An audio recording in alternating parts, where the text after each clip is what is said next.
Even when you lost, there's always a hope. Rise and fight.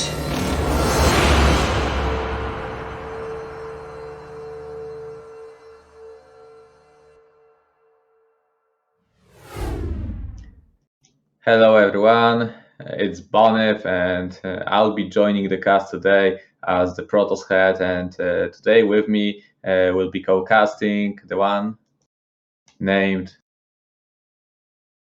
Mazur, and so if you'll be the headmaster, I'll be your apprentice. Well, I don't want to take anything from you. Feel free to be my just partner with all this, as we have a beautiful event ahead of us. So another day, well, it's not just another day; it's another beautiful day featuring Protoss, Zerg, and Terran struggles to get the trophy of this event. And today we'll start with a PvT. In Team Protoss we'll have Othello, Gosudark, and G5, while in Terran's group we have Terror, Dandy, and Nyoken. I think we're gonna start with either G5 or Gosudark against Terror. What do you think about this match?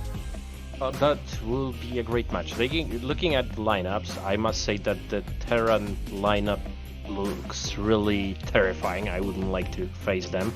A lot of good players. Basically, we've got a lot of good players in each race, so I think that this will be a really interesting match. But as I was once upon a time in the same team as Terror, I will probably root for him. But we'll see. We'll see.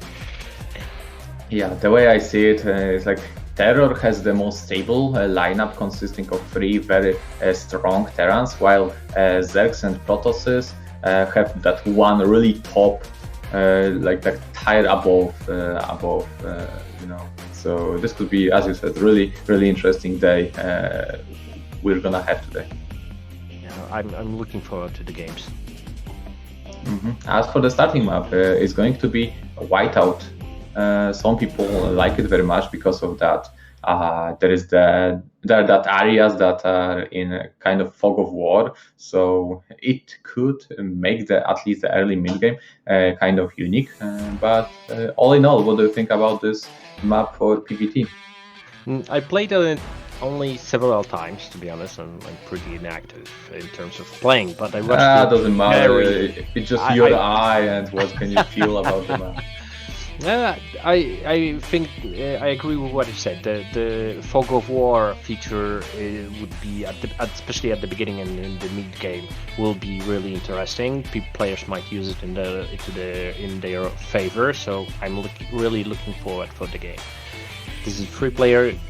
I always liked 3-player maps for PvT. So we'll see how the Protoss will. Yeah, also depending where they spawn towards each other, this could produce some additional features. I want to point out that Terror could really go, and probably should go, as for dropship play. I mean, on this map it seems brutal. It could be brutally deadly, as it's really hard to cover area like 360 degrees around your main. I totally agree. The mains are really big, so there is a lot of possibilities here. Yeah. On top of that, there is that natural cliff, also very droppable on really deadly map to drop. So we're gonna start with Terror against G5. What do you think? Like I said, I will be rooting for Terror for sure, and he's shown recently some really good games against Protoss players. So I think if I would have to bet, I would bet like 55 to 45 on Terror. So yeah, not fully, but slightly. I would say the would be the favorite here. That's, like I said, maybe I'm just biased. and yeah, for sure, Terror is going to be the favorite here. However, G5, he plays Protoss, so against Terran he'll have some tactics in his sleeve. Yes, and G5 showed us quite frequently that he's capable of defeating anyone in foreign scene. So that's as good as it gets. All right, guys. Then why don't we go and start? Are we ready, Mr. Zero?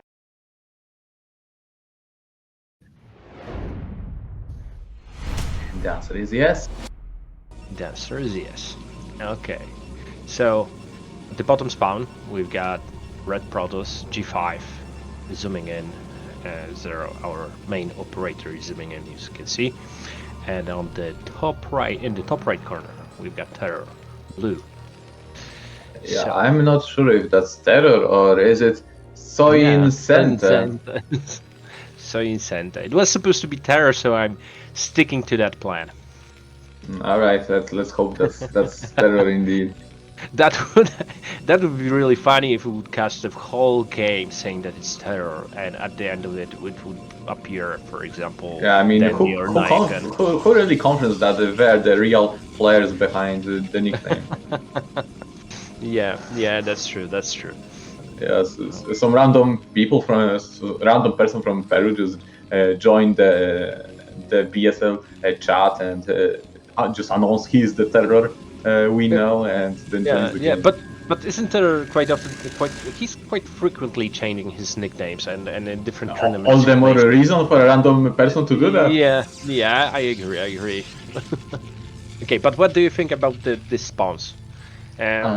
Definitely, as I was pointing out this earlier, as I was looking at the map, this will be slightly favorable for the Protoss player, I believe, because his drops will be easier to execute against Terror's main base, and he will have to be ready, additionally ready for that.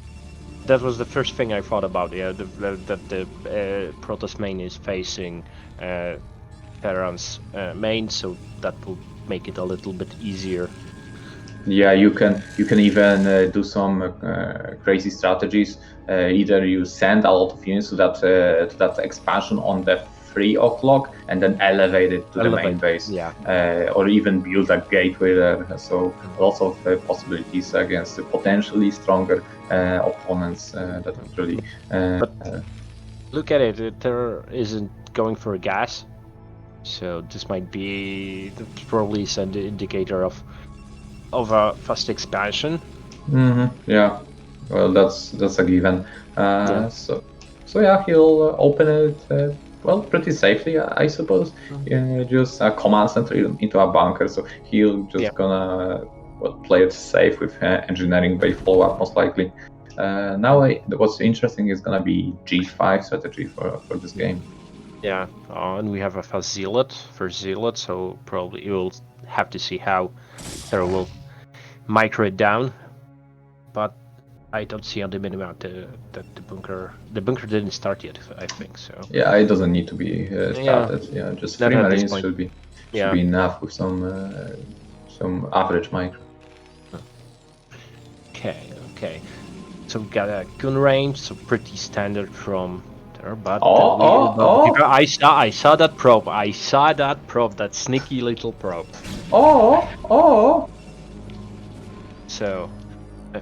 That's coming in, but there are 3 Marines ready. Yeah, even against 3 Marines, you can go into the fight, but you need to be really careful about the engage. But against 4, you just don't go into that. You just stay back. However, G5 confirmed that there is a command center, so at least he knows what he's up against. Yeah, G5 needs to catch that scout, that CV that just left Terror's main, because if yes and no. If he tries to catch it too forcibly, it's gonna become a little bit too obvious that he's trying to hide some information. So, and for him to find it in the fog of war, well, he's gonna find it. Yeah, because it's a double-edged sword. If Terror will identify that there's no nexus, then it's also a tall. But if like you said, G5 will be too keen on killing the SCV, that will be also an indicator. So what do we have? A robo there? It's 90% robo. Yeah, it is a robo. However, I want to point out that G5 really wisely chose the strategy for this, because he started with Zealot, and that allowed him to see when exactly the timings of SCVs, the second SCV moving out. So in that sense, it was. But I like the positioning of the engineering bay, as it is a high probability that there will find the robo before the river will come into his base. Yeah, it's really not that easy to position these dragons into the range of bunker if it's positioned vertically like this. However, he managed to do so, and probably Terror, seeing the gun range, will be a little bit more on ease, as there is he will exclude the Turbo DT's opener or Turbo Robotics as he sees the range. Yeah. So maybe it could work in G5 advantage. However, will he see it? Will he see it? It's just a matter of time. Stop map house. And yes. Yeah, now he sees it. Here goes the elevator. However, it's only Zealot and a gun, so but still, he can do, and a probe and a master probe. Yeah, too many SCVs. SCVs are pretty deadly. Very strong units, and the threat has started. So G5 really needs to do something about the aggression before. Okay, he found a hole without any threats yet. So this could. Why the probe? Why the probe? The story about a probe wanted to be a warrior. All right, let's see how good the micro is. Oh, he needs to focus on those. Oh, he's diving in, the bunker went down. He's target firing the tank. No. The SCVs. One. That wasn't bad. Yeah. Still, 4 guns in natural, while Terror has to deal with all this chaos. He's probably gonna, the siege mode could probably save this. And while he's pushing the natural, Terror's natural, another shuttle and river must be building. So he needs to be aware that he'll need to, probably 1 siege tank is gonna be enough to hold the natural. However, these SCVs and command center will be lifted, and this is already a victory for G5. However, only now G5 spends his APM to build down 2 Nexus, so he was really focused on the micro in this battle. The huge thing is we need to remember that the expansion of the Terran player was alive for quite a bit, whereas G5 didn't have an additional expansion, and yet we see that the supply limits are the same. During all this, like before G5 launched the attack, Terran managed to produce a lot of SCV, so his eco, that was really the minimum amount of damage he needed to do to really maybe make this even, maybe. So only time will tell if that was enough damage to really make things even in this game. Yeah, I'm curious if G5 will go for additional reavers. I would think so, but because it's a great stopper for any potential push at the beginning of the game and middle of the game, but we don't see anything. For the time being, we see observers being produced, which is not the worst thing, because we see lots of ultra, but they cannot get into his main and natural. 1 probe. Okay, that's not the end of the world, but let's see how many. Okay, nice save from of probes. And he still leaves 1 probe on the ramp, so the vultures cannot just run through. Really nicely done defense. The vultures could have done so much damage in his main. Meanwhile, G5 micro in this one. Yeah, cute. Unfortunately.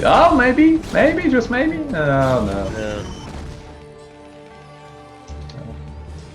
good attempt enough. All right. Yeah. Very fast expansion, taking into consideration what was happening in the game. It's I would say bold of Terror to take an additional expansion. Yeah, really bold, because if G5 only gets like a shuttle full of zealots, this could easily fall well. And there is the shuttle. Let's see. You're predicting the future, and the shuttle is going back to the main, so that's a highly likelihood that zealots are being made. Oh, and there are 4 zealots. Yeah, that's Terror really needs some vultures and mines to stop this. Even 2 additional tanks, I think, would be less ideal than some around vultures full of spider mines. Yeah, because the splash damage will evaporate other tanks. So. So yeah, we're gonna see a really decisive battle that could really decide the flow of the game. Let's see, the bunker is being made, but it's not gonna be in time. Tanks are being unsieged. Yeah, G5 needs to fly around the turrets before he engages this.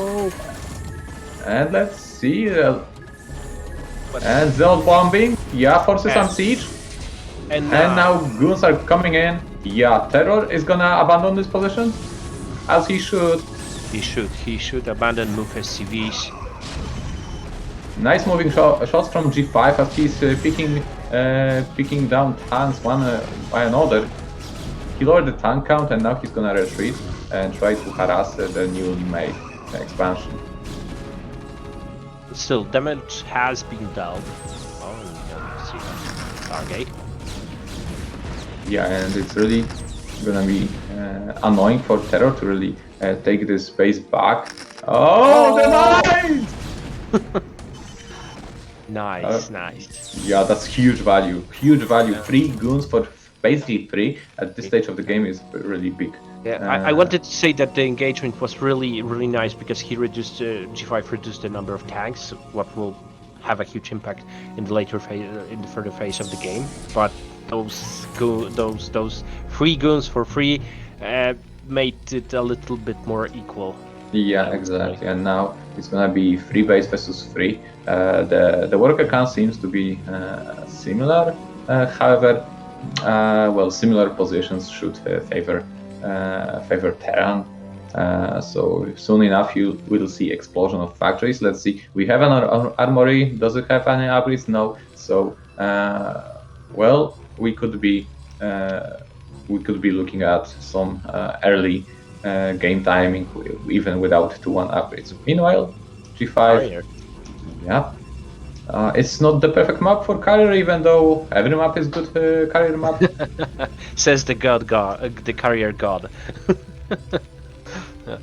Okay, but the funny part is that is just baking his scans, and yeah, I wanted to say that he should just scan G5's main to see what's the further tech.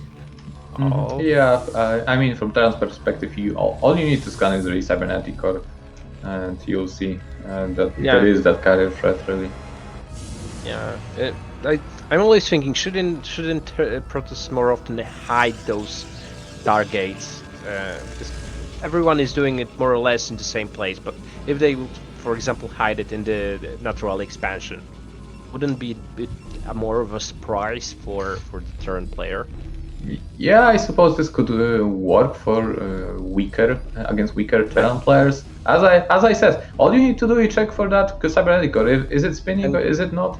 And we know where's the cyber core from for Scout early game, so yeah, that's exactly. an easy thing. However, in the heat of battle, maybe he won't notice core spinning. Maybe so, and maybe he won't look at the gateway count either. Just maybe. So there is that chance, 10% chance that this will in fact work. All right, some zealot bombing, but this is I think a little bit of a waste. I think it had like only 1 zealot, so I don't really think it was a fully loaded shuttle. We saw that he harassed with the shuttle the main base with the SCV building a factory, so I think it just... Yeah, but still, the shuttle might have been useful in later part of the game when Terror will be attacking. his opponent. Definitely worth to attach that shuttle to carrier. So while you're harassing the Terror's main base, you could just bomb 4 Zels together with it. So yeah, you've got a point. But soon enough, Terror will push out, and it will be really difficult for Protoss to stop us. This map, rushing distance is not that big, and soon enough, there will be a battle that is going to be really hard to stop for G5. Yeah, especially that the limits are a little bit in favor of Terror, so that's always a bad indicator. Yeah. Sure enough, Terror has got Goliaths, he's got sizable siege tank count, and on the other hand, G5 does he really have enough units here to hold this? Okay, a bunch of Zealots. This may help. If anything. I think that there are 4 carriers at the moment, so that's the magical number. On top of that, Terror I think is expanding in that top left expansion, so it's not like he's really committed to it. He's gonna make it. It's probably 1-0 push and soon to be 1-1, which is really strong against carriers because you really want that armor argument. And here we go, first engagements. 2 first siege tanks sieged up. Okay, G5 is gonna take this battle. Zels taking Terror targets firing the goons, so they are going down before the Zels, which is really nice. But there is just too much Terran. Interceptors are all dying, and while the tank count was lowered, well, G5's numbers were lowered much more, and now turrets are being built in the center of the map, so G5 won't be able to engage the Terror in the middle anymore with these missile turrets support. But would you say that at this position that we see here, wouldn't it be good to threat with a counter with carriers to destroy a factory or 2, causing Terror to go back? Would he go back? That's the question. Yeah, I'm not that sure. Like he would only kill the Nexus and then go back, and probably wouldn't take too much losses. As these 4 carriers don't have, if they had 8 interceptors each, they don't yet. So it's a matter of interceptors. Right now with 6 carriers, they become more and more of a threat. So their huge fire spike is gonna be when +2 on air weapons is gonna kick in.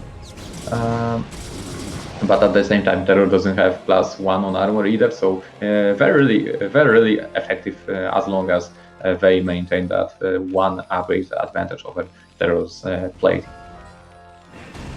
Yeah, but we have to remember we are in this very strange situation when the Terran player has more expansion than the Protoss player.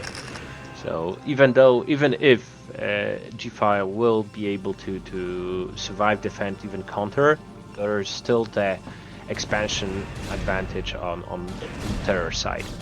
With carriers can really do a lot of magic, especially in positions such as this, when Terror will be constantly forced to be on the map, which will leave his main base exposed. So Terror is gonna, he's got 1-1 upgrades. Carriers are still away from having that +2 power spike.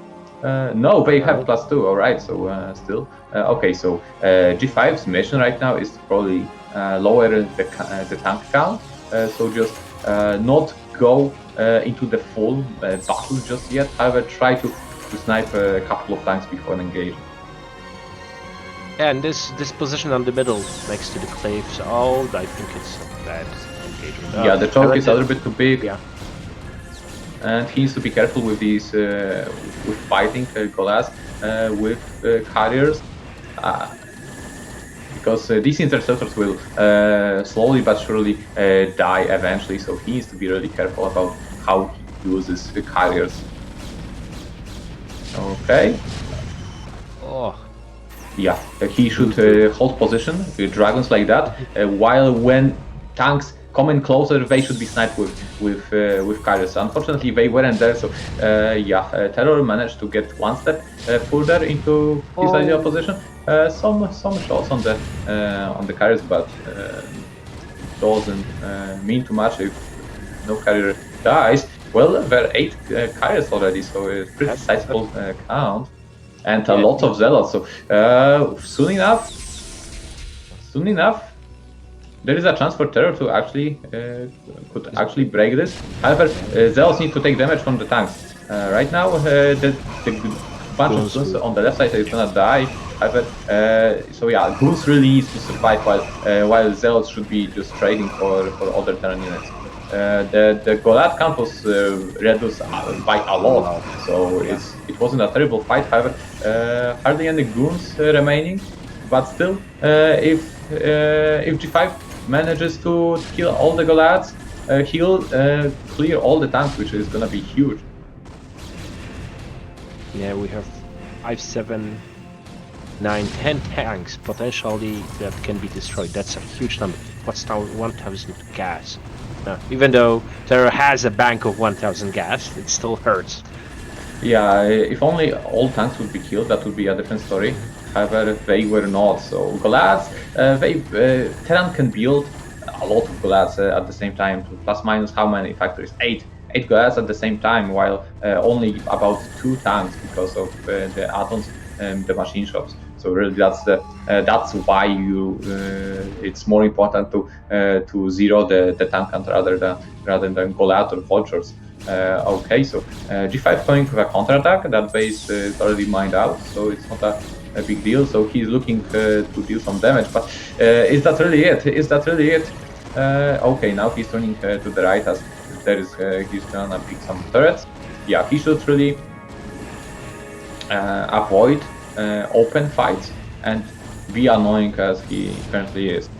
Of course, this will force Terror to attack another expansion from G5 because he cannot just deal with this. Like if he comes back with everything to his main base, he's gonna attack other expansions. So what he's doing makes a perfect sense. Especially that Terror is sieging the basically almost only expansion of G5.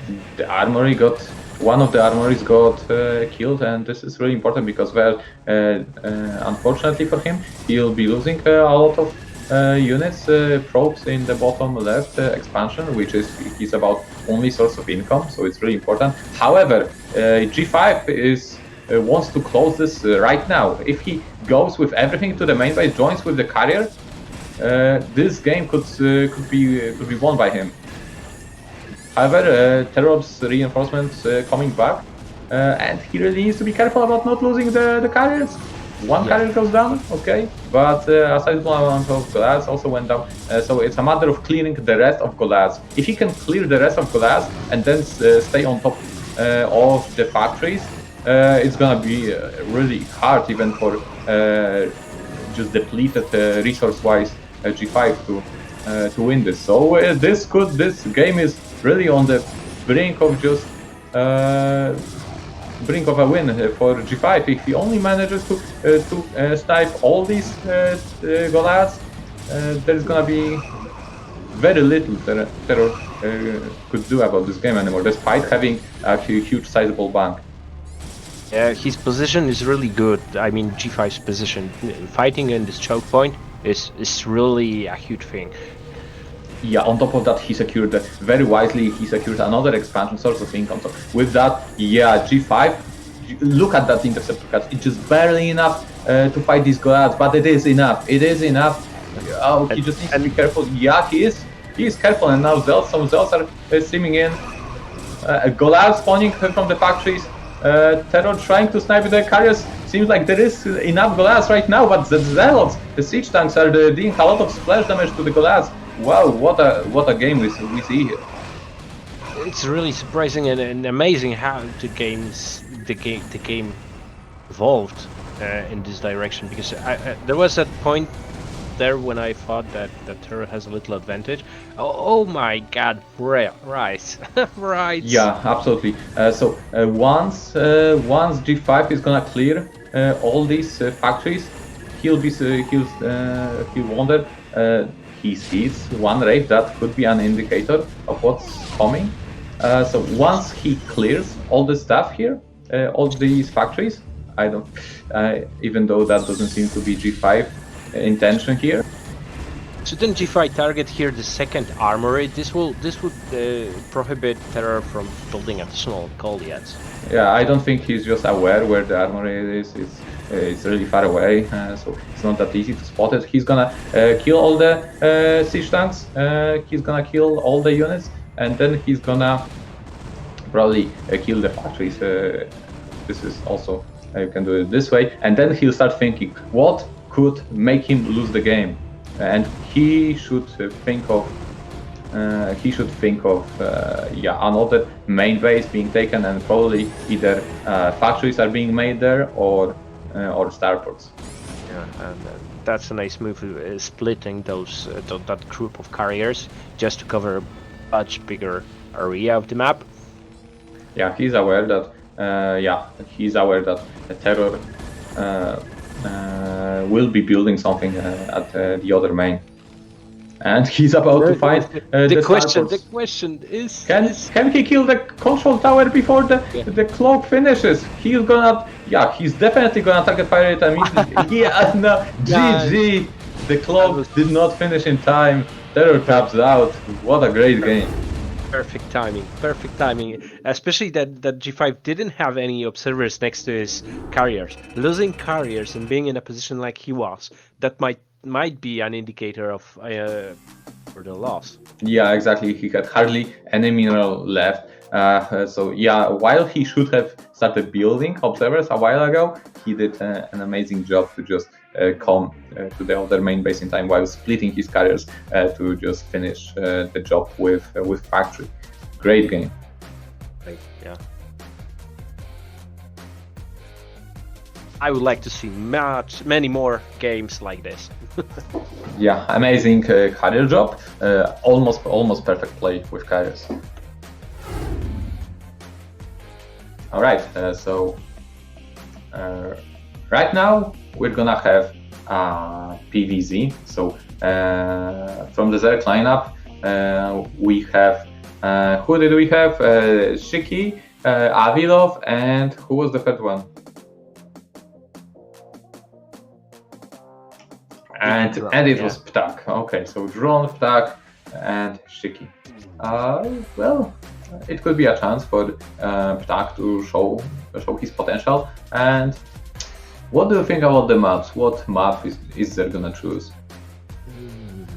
What map? Luna the final. G5 is gonna be surprisingly good there because he's an old player, so he'll know his stuff. However, when I look at this map pool, like I don't see any map that's really bad to be picked. I think that I wouldn't like to play. I never liked Othello, so I probably, if I would be the Protoss player, I would ban that map and try to avoid it.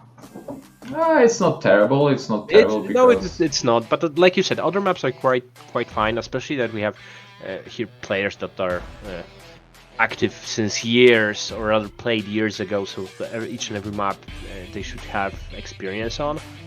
I don't really expect match point as it's a two-player map with very limited spawns, expansions, so not expecting to see match point. Chupung-Ryeong, is that the map from a week ago, or is it Yeah, it's a two-player map with the strange cliff and opening in the back of your expansion. It's a relatively old map. I liked it. Two-player map, a lot of cliffs, a lot of choke points. So when you're moving around with your army, you need to really focus, because there's not many open areas there.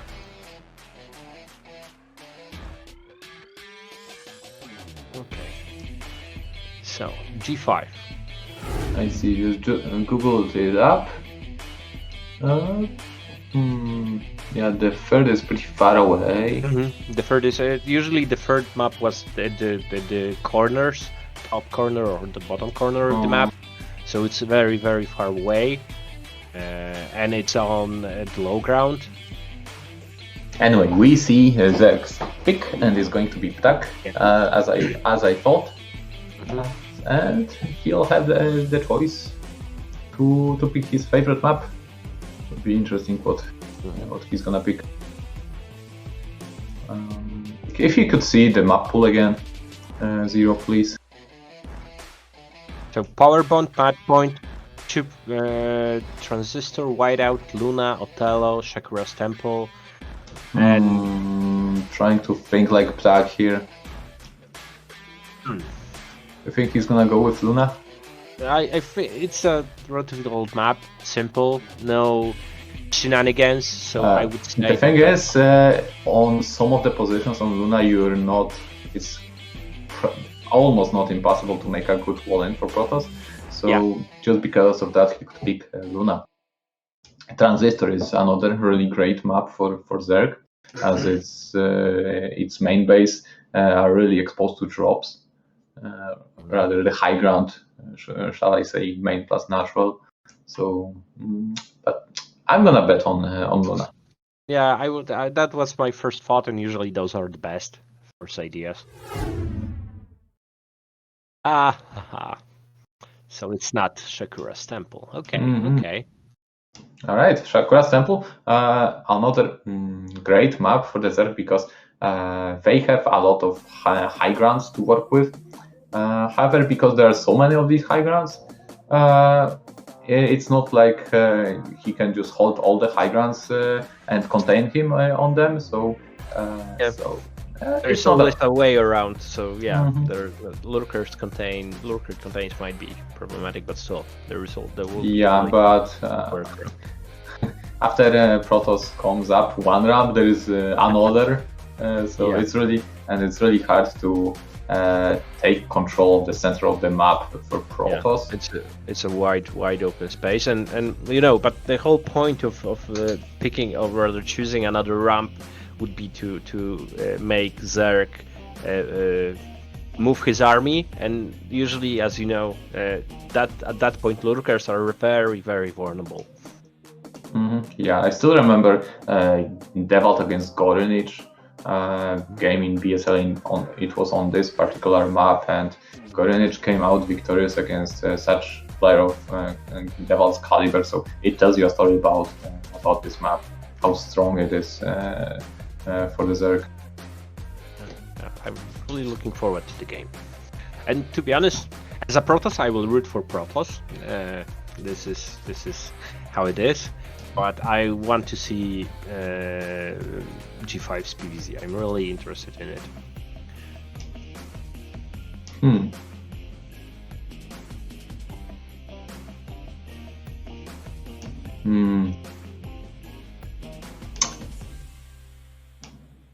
Let's see how. I think it's a relatively modern map, so So yeah, no problems with fast expanding as the Protoss player.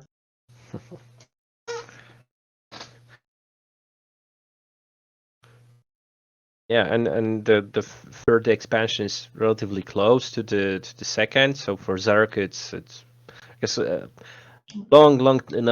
a galaxy far away, long time ago. Usually Zergs quite often picked another natural from another location to secure the fourth instantly. But more recently, we can see that usually Zergs are opting with the closer expansion, the closest second expansion. So this will be also good. Well, we'll see. The second expansion will depend on where Protoss will be spawned. So they'll take it slightly slightly further from Protoss players. So they may take that another adjacent to the main base expansion with that really small choke to get there as well. Okay. And we're ready. So let's go to the game. Yep.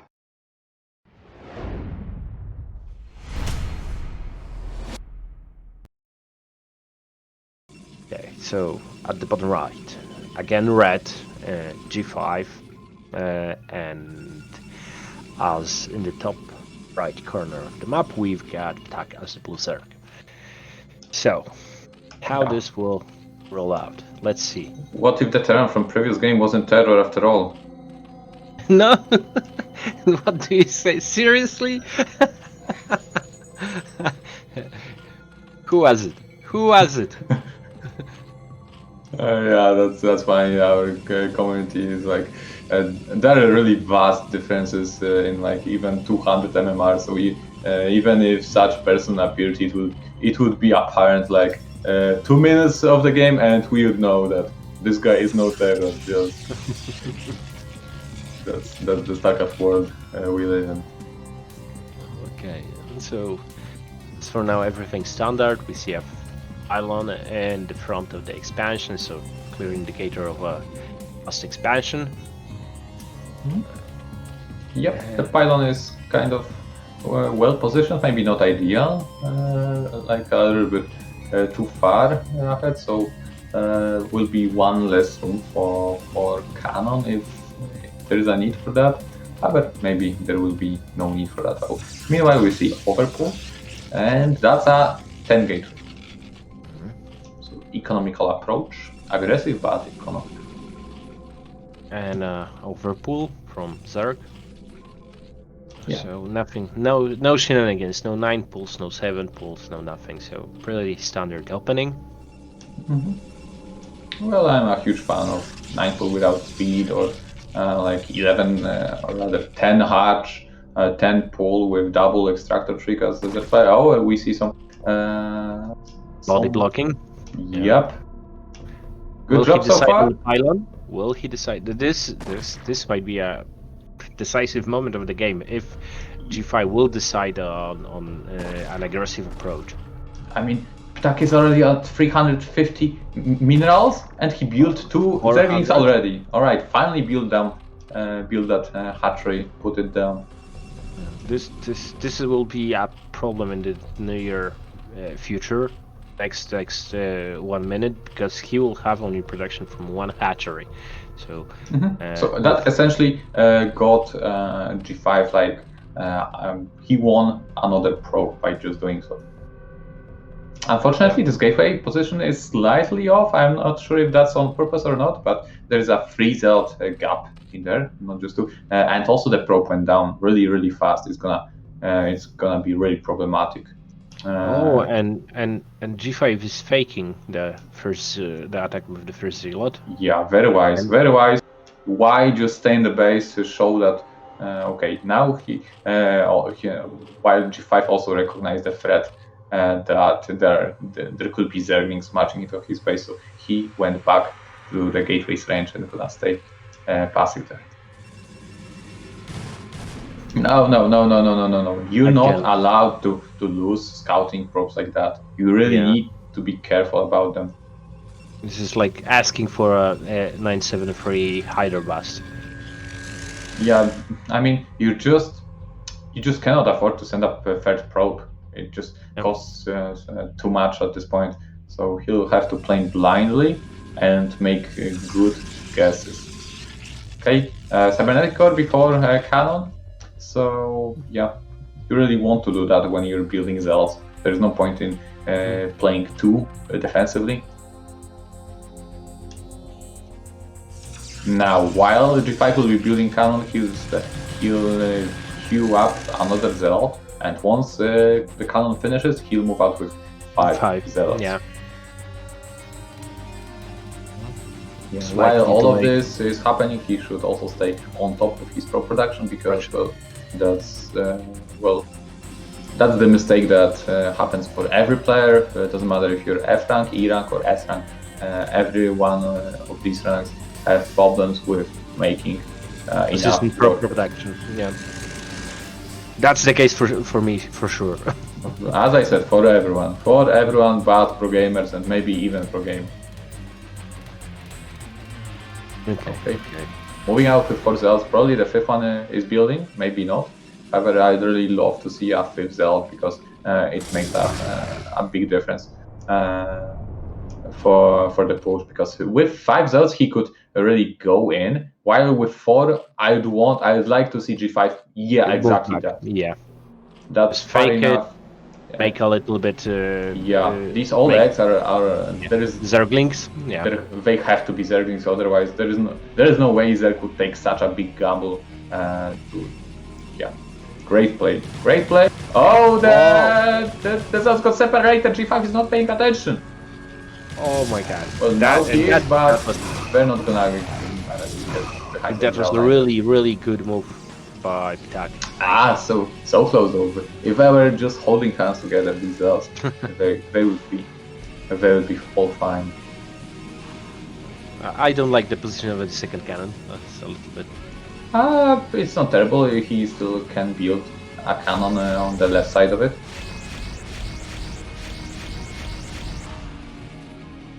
Okay, he's gonna choose spear. He saw this Zergling speed upgrade, so he's gonna assume that this is a lair build. As such, he is targeting down the Overlord. We see no Corsair. No, the Corsair production has been resumed. So +1? No, no +1. No +1. That's. I think he might start the +1 when he'll see the Spire and the second gas. I mean, this is a late second gas. So while we did not see Hydra then, so it's gonna start with Mutas. This is the low eco Mutas. I mean, not low eco, but low gas Mutas. So probably just about 5 of them to force Corsair production and for some additional cannons. Yeah, but you see, the cannons. I'm just surprised. If I would anticipate that Zerg is doing Mutas, I would just continue with the Corsair production, do the +1.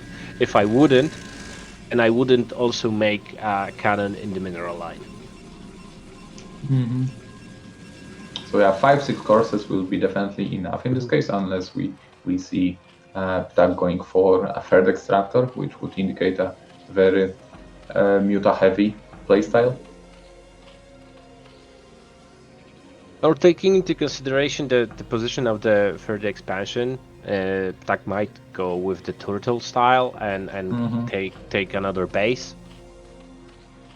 I'm not a huge fan of that evolution chambers position, as it is a really wide area. So G5 sees the Mutas, so wide area between evolution chamber and that cliff. So usually Zerg want to make the gaps as little as possible, so the Zergs cannot flood in. But this will be a potential possibility for G5 if he wants to look for an opening. Okay, so but the main point here is that G5 knows about the Mutas. Oh, there was a cancel here. Wonder what was there. Yeah. Templars are guys. Most likely Templar Racket, because we see only Citadel of Adun. But I'm surprised that he decided to do that, because he's got enough gas to do both. No. We just saw Dragoons. So his plan is to take out the outlying buildings of the Zerg player, and then follow this with a drop to the main base with, for example, just into Citadel. So he doesn't, as you can see, he doesn't really need High Templars. What does he need High Templars for? Fighting the 5-6 Mutas? No. Yeah, but this isn't the... Look at the micro, it's really... he needs to come back though! He ignores the... he ignores the Scourge in great numbers, he cannot... wow. This was very bold and nice execution. Great maneuvering from G5. So Ptak will not be able to use these Mutas anymore soon, because even one single cannon will be enough to fend off these very weak Mutas. Yeah, but I would understand this approach of the fast goons if G5 would know about the fourth base. We see +1 Carapace, but we see also Hydras, which is intriguing. So we see 3 gases. I thought this could be a Muta heavy playstyle, as we see he started adding additional Mutas. But these +1, he cannot engage this. No. Oh my god. +1 Carapace Mutas. Well, theory is that you don't engage this without 10+ Corsairs. Yeah, and he lost just 7 Corsairs. So I Yeah.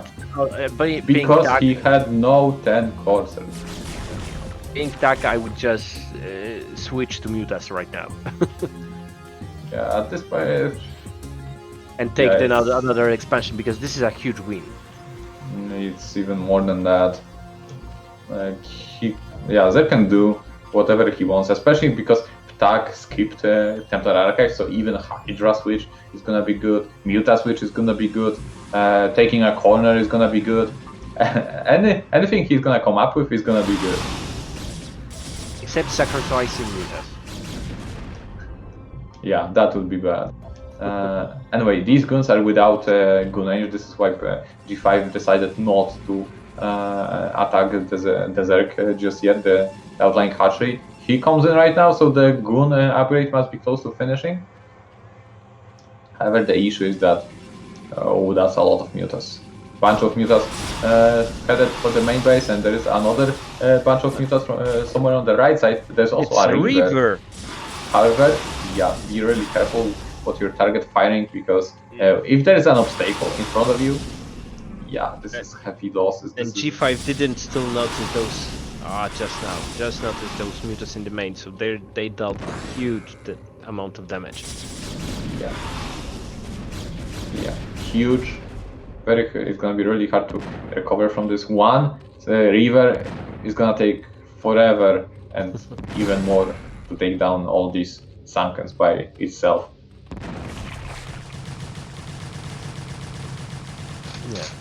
Ptak really wisely also denies. While he denied the mining in the main base, he also denies the third attempt.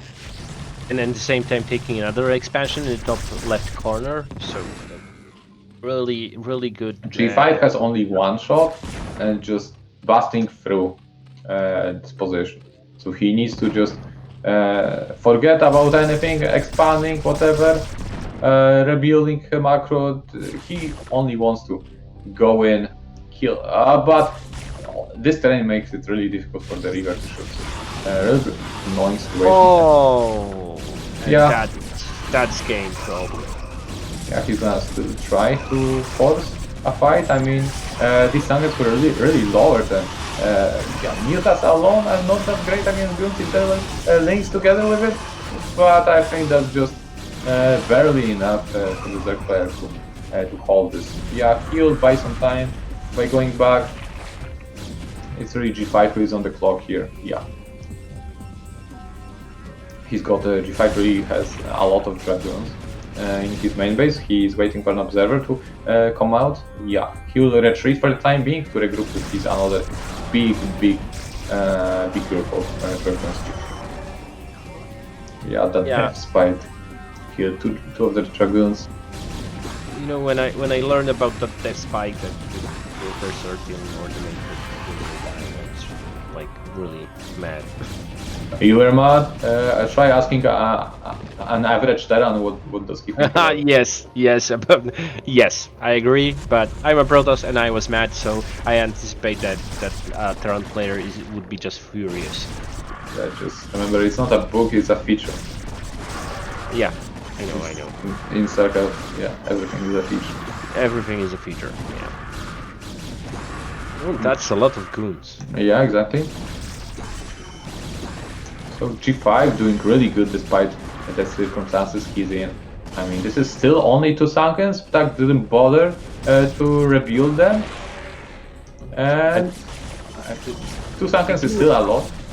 But taking into consideration that G5 is only on 4 gateways, because no, he didn't lose the one in the front. So on 5 gateways, it's a huge number of guns that he produced. We see some reinforcements from the left side. This is gonna be the deciding moment of this game.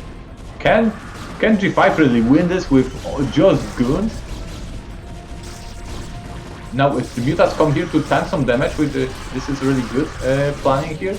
Mutas, some Hydras staying and not engaging in the fight on the left. Muta's job here is to really tank. These gunshots while the rest of the units go and finish and make the DPS. However, I don't know. Is this enough of Zerg to really deal with it? Okay. G5 is gonna turn on these reinforcements. He's gonna clear the lurkers, clear for a good value some of these units before they just join together. And most of these mutas are dead or really in a bad health. And now he'll try to hold the ramp with some lurkers, which is great thinking. More for lurker, more for lurker. But with good enough arc, even lurkers on the high ground is gonna be not good enough. So wow, wow, another game from G5 and another action-packed game. Crazy. It's like G5 is searching for this kind of games. It's really not the standard game and the second game in a row. Ptak approaches a counter-attack, but there are already 4 goons waiting and there are 3 cannons in total, so yeah, Ptak is doing some great trades, but this is gonna be close. I mean, it's not gonna be enough because we see on the minimap that there is no reinforcement from the Zerg. Meanwhile, G5 still keeps building more goons and he kills Ptak's naturally. He kills Ptak's main base. And look at Ptak's second main. It's without drones. Yeah, no economy, and it's alive for quite a bit now. So that's another surprising factor. There's no production, no economy there. Yeah, and slow overlords. And because G5 lost so many probes in the main base, there are still mineral fields, healthy mineral fields in there too. So he'll have economy. Ptak may actually believe that he'll be about to run out of resources, but that's not yet the case. He'll have some saturation for yet another 2 or 3 minutes. Especially that now G5 will have the presence on the map, and he has more units. So basically, G5 can take another 1 or even 2 expansions, and there's nothing Ptak can do about it. Actually, Ptak can just be annoying about it, but he's got only 4. No, 4 is not that terrible of a number, but could have been greater. Especially, yeah, nice G5.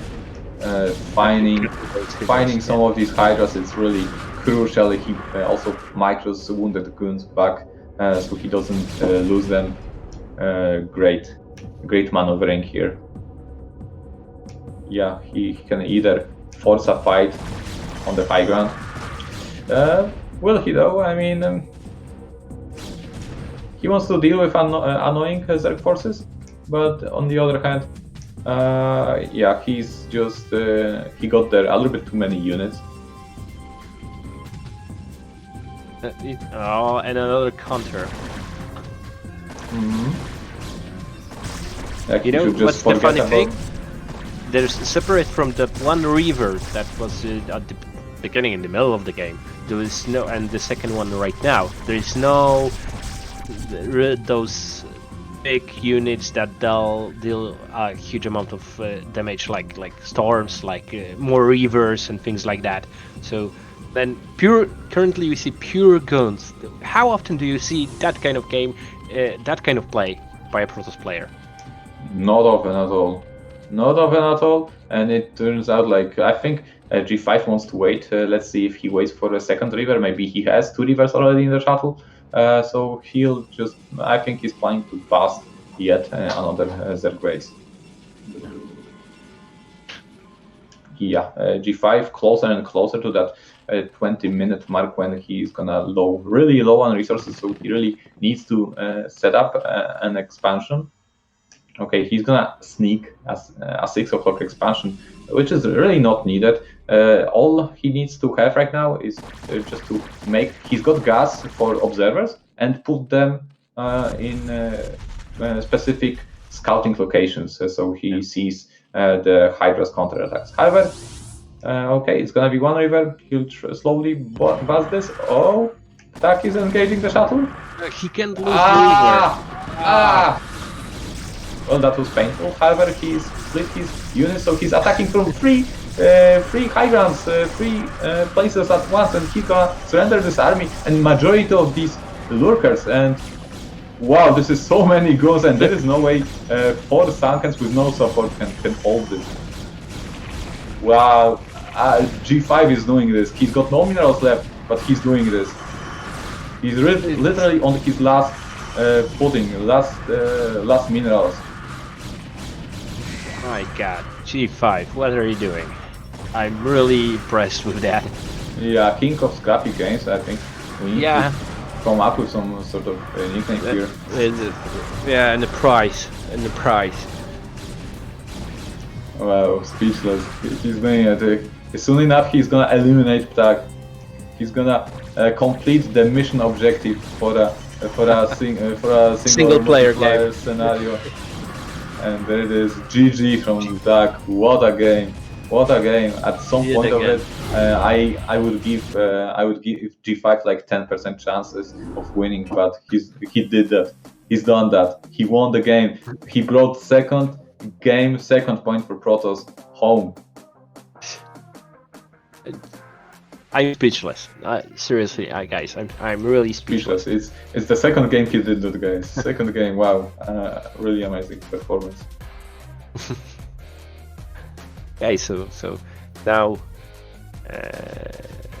who will G5 face? Yeah, who will G5 win on his just last resources? Yeah. I think it's gonna be done. Yeah, for some reason I think Nyoken always likes to send himself last. Maybe he likes to sleep some more. It's ace match. He leaves himself as an ace. Anyway, so we played Whiteout. We played Shakuras Temple. If you are Terran, what map do you pick?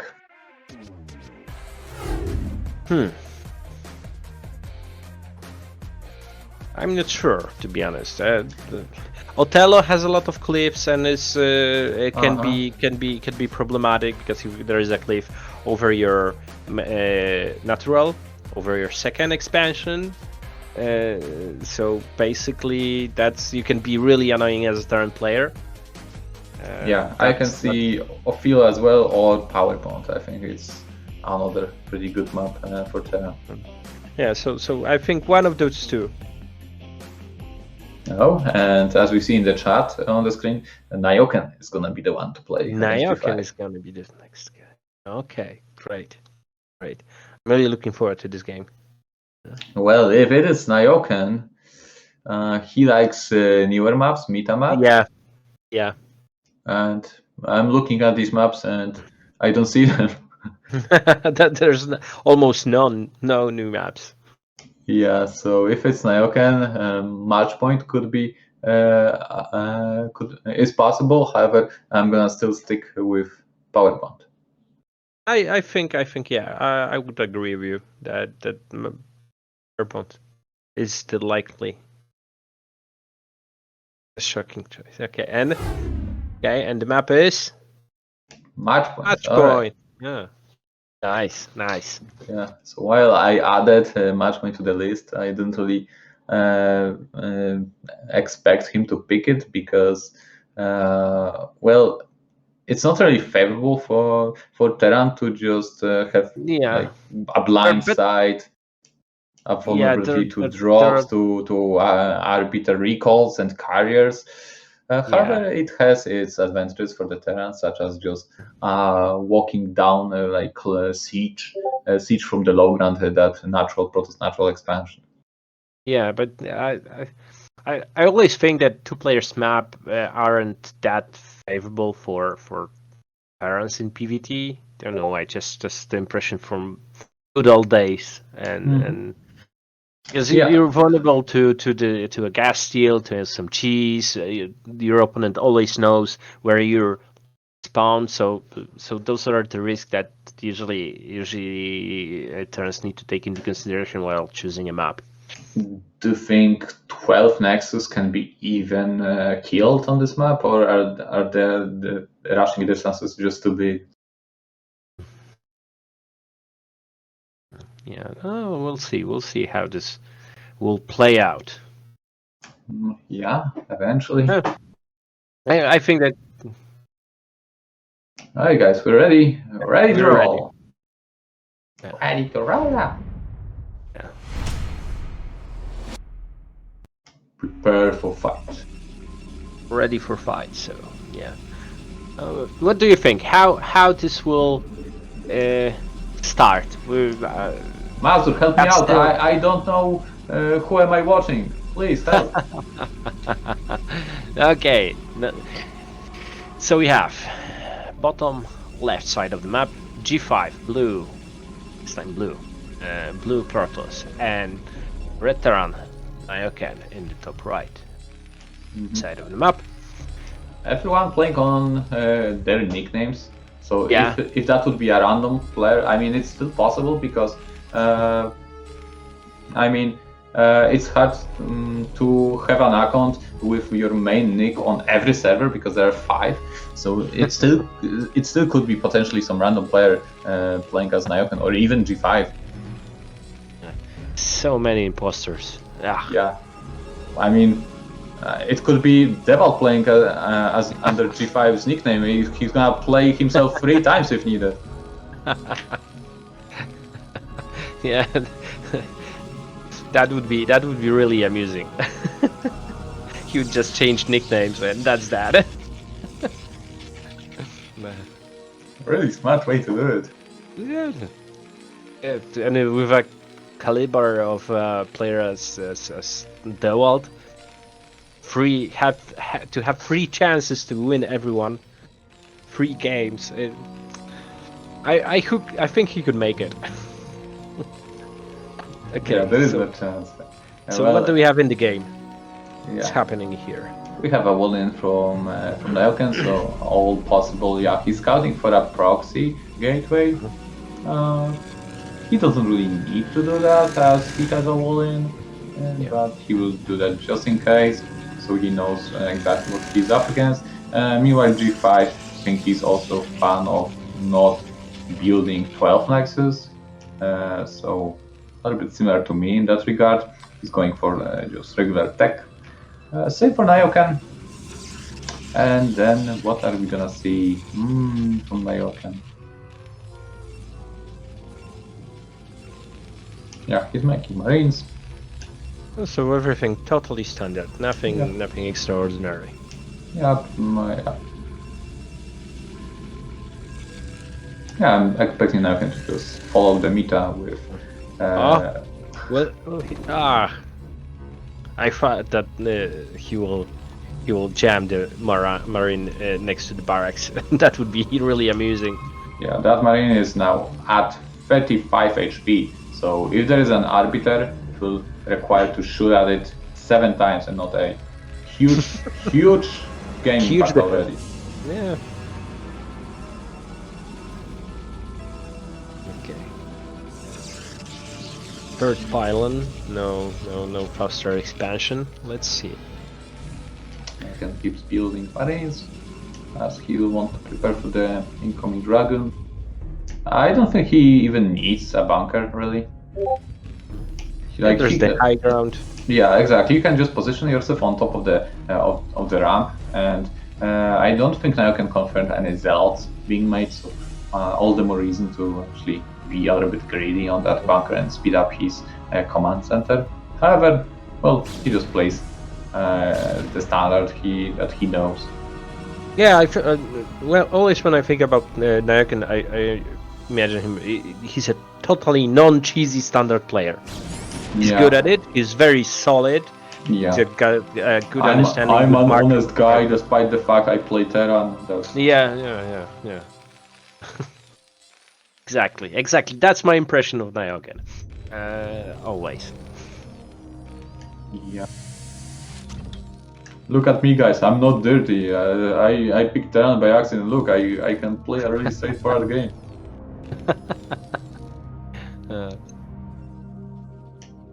Okay. I'm really curious what's gonna be really the follow here for Nyoken. Nowadays the meta shifts towards more starport play, and starport play in particular is really good on match point. But we'll see. It could be just like an armor play into starport and size facility kind of game side. That's what I would expect. Oh, that's a nice prop actually. Yeah. Even heating. Yeah, I would like to see a. Oh my That's some huge blunder to lose that dragon. Yeah, at this that stage of the Vulture game. not... The probe Hero killed probe. them. So not only the Vulture killed 2 probes, it also killed the gun in front of the bar. Yeah, you can understand it like that, yeah. But coming back to the strategies, I would like to I like the current play meta with the shuttle storm drops.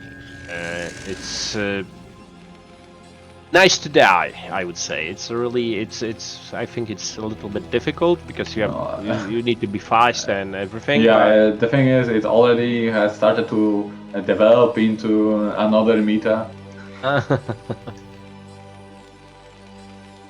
But I like when Protoss start playing like that. The storm drops on the army are really so nice to die. Oh, and you can see our robotics. Hey. Oh, again. Oh. G5 is getting a lot of hits on those dragons. Well, at his release he confirmed the siege mode, so he should expect turrets with this as well.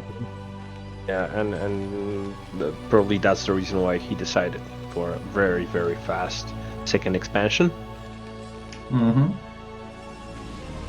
Well, maybe just gamble because he knows Nyoken. That could be the reason too. Yeah, Look at that. He repositioned. He canceled the turret so he could place it 2 hikes above. Yeah, there's still that gap. space. If G5 finds it. He needs to cancel the top one and move it a little bit lower because No, he cannot do that because the shuttle will fly from the top then. Will it? Yeah, absolutely. If G5 finds it, you would find it. You're always finding those cute little spaces to fly by. well, I'm a shuttle driver. What do you expect? 4 factories. Mm-hmm. Think there's speed on the way or not? Nah, not really. Looking at G5's gas, he still doesn't have natural assimilator, and he's adding Stubble? Yeah, there is no way. Not.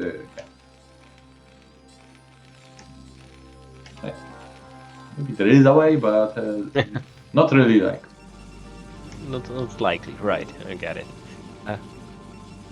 Okay. Look at that! Look, the shuttle is just Chilling. Chill. It's like Hey, he doesn't guys. expect to find any holes in Nyoken's territory, which is normally something you should expect.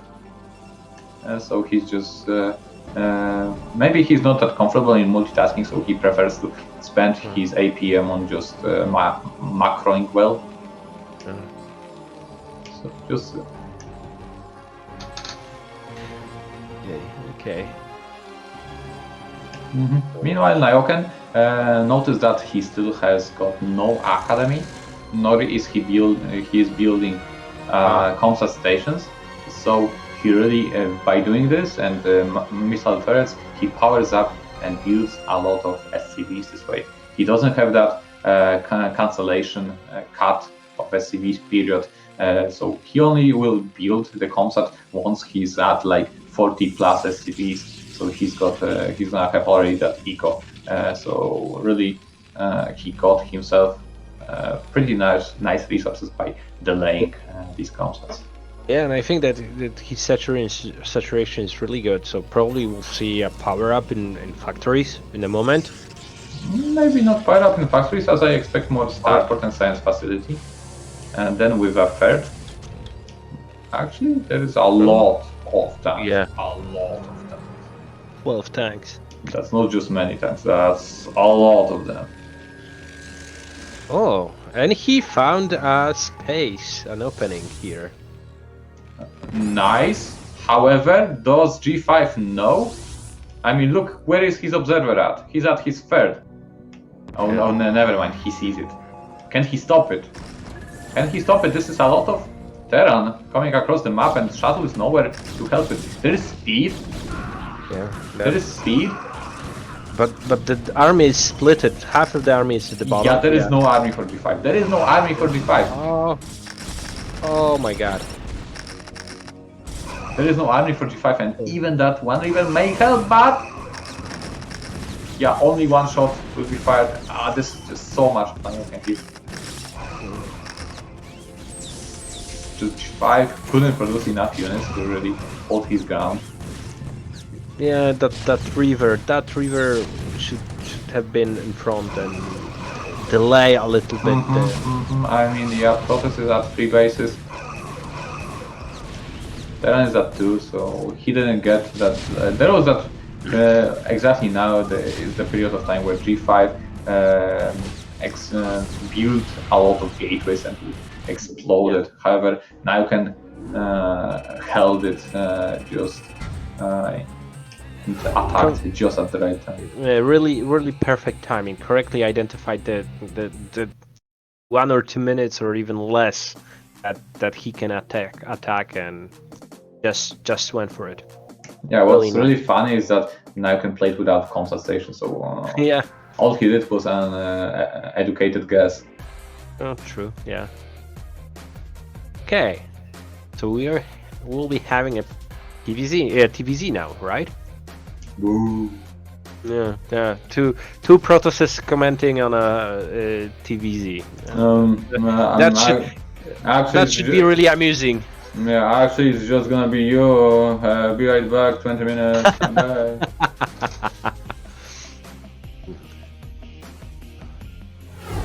Let's see. Maybe it will be at 8 racks versus 6 pool, and we'll be over it within like 5 minutes.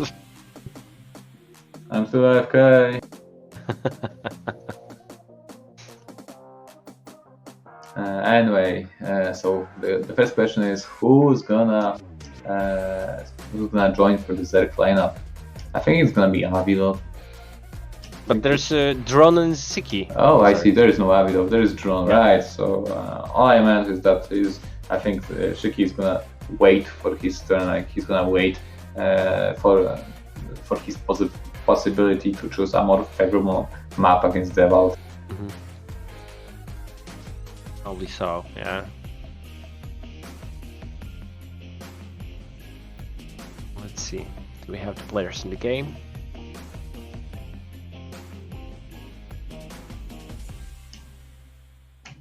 So yeah, from the search chat, what do we see?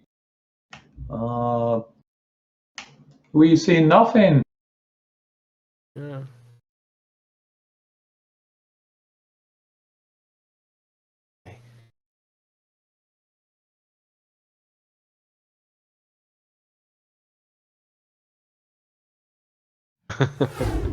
Yeah, so we just got information that it's going to be Liquid Drone, as expected.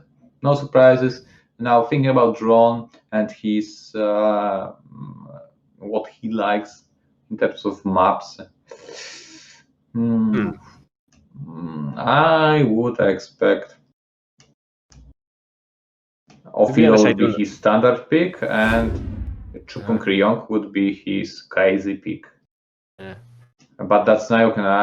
I'm still in the PvZ thinking process. So let me change that really fast. What is he gonna pick against Terran? Transistor. No idea. Transistor. You're going with Transistor. Okay. Your bet is on Transistor. Let's see. I would say Othello. It's a big map, a lot of expansions. No, it's Transistor. Transistor. Okay.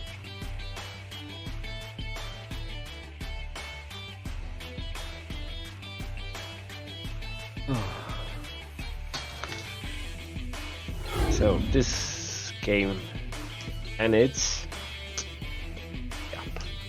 Power Bond. Yeah. Why would you pick Power Bond? Drone, what do you have in mind? I suppose the main are kind of separated from far away from natural and ground, low ground.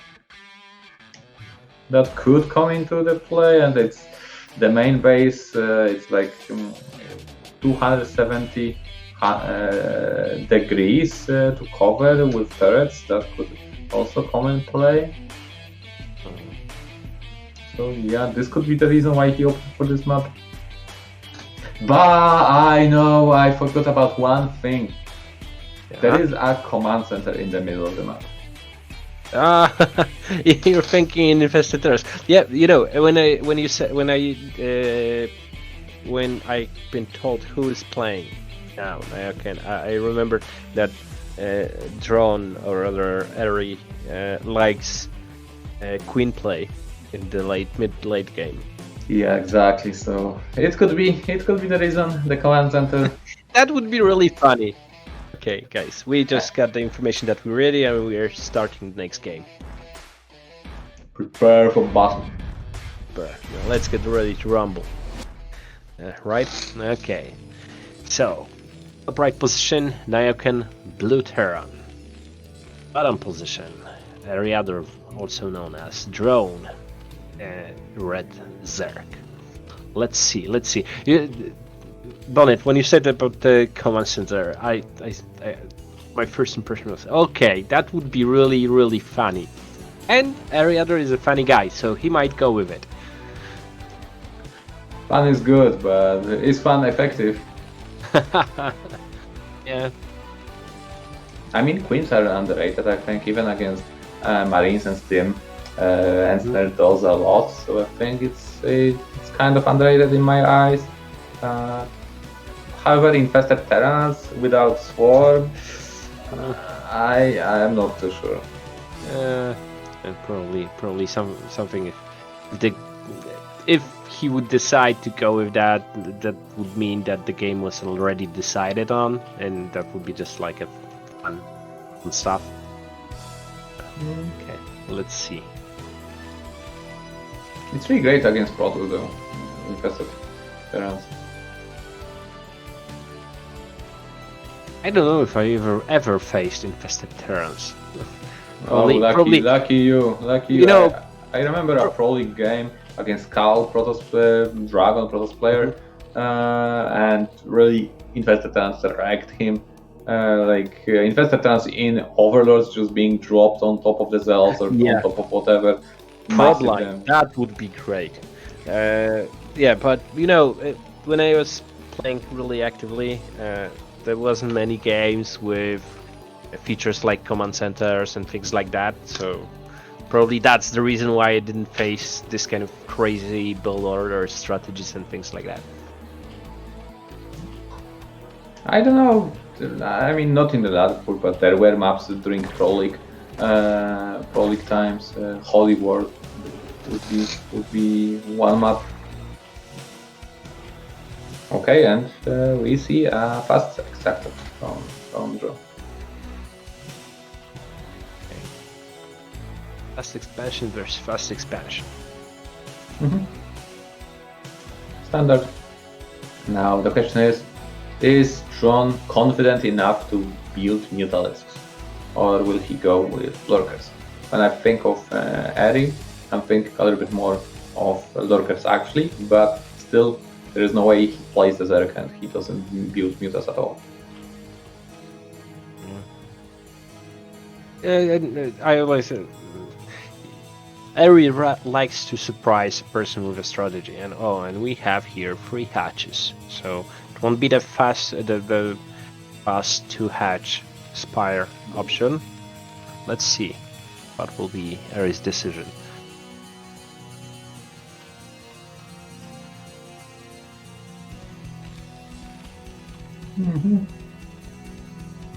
Okay, nothing surprising. Quite a few Zerglings and a nice catch on that STV. Any possibilities for Drone to just power up Lynx despite make his nickname a mind game? I'm Liquid Drone, but I'm doing Zerglings. Seems not. Nyoken also plays it safe. He's got SCVs in front of his Marines already, and he's building a bunker. Yeah, like we were talking in the last game, Nyoken is a very solid player. He doesn't do mistakes like... Yeah, he doesn't want to gamble nor lose his game during first 7 minutes. Yeah, yeah. On top of that, we have Academy follow-up as opposed to Engineering Base. And So we'll have Bonyth, you're oh my god. a yeah, run these are bot. already speedlings. So this is gonna be an annoyance for Nyoken, but there is enough Marines to really hold it nicely. However, Ariador, oh no, that's a trap! That's a trap! Two links been trapped and killed in the process. Yeah, but we are starting to say that drone is going for a lurker build. As expected. Not expected, as you said. That doesn't mean that it was expected, though, Bonyth. It was expected by me. Anyway, so even though he got through to the main base with these links, in the end it just lowered the link count, and he's gonna be more exposed right now. I'm really surprised that there's no sunken. This game could finish right now in a moment. Yes, and we see drones being built. So is drone not aware that there's a medic marine force? Or yeah, he's building marines. He's building links. I mean, there's only one medic. Okay. He forced us team already. There are 3 separated marines. Drone doesn't catch up on that. He's waiting for more links, but he cannot let Nyoken get behind the mural. He could catch them. Okay. But he's waiting. He's got time. He just let his drones escape, and he's gonna attack that once he's got enough marines to really surround them. It's good positioning for Nyoken though. That one marine really disrupting the pathing of the other Zerglings. So a really favorable trade. Not only he killed a lot of Zerglings, he also forced a drone pull. And delayed the lurkers themselves, because you could anticipate that the lurkers would be in their way right now. There's only one concept for Nyoken. There's only one concept. Now he's building the second one.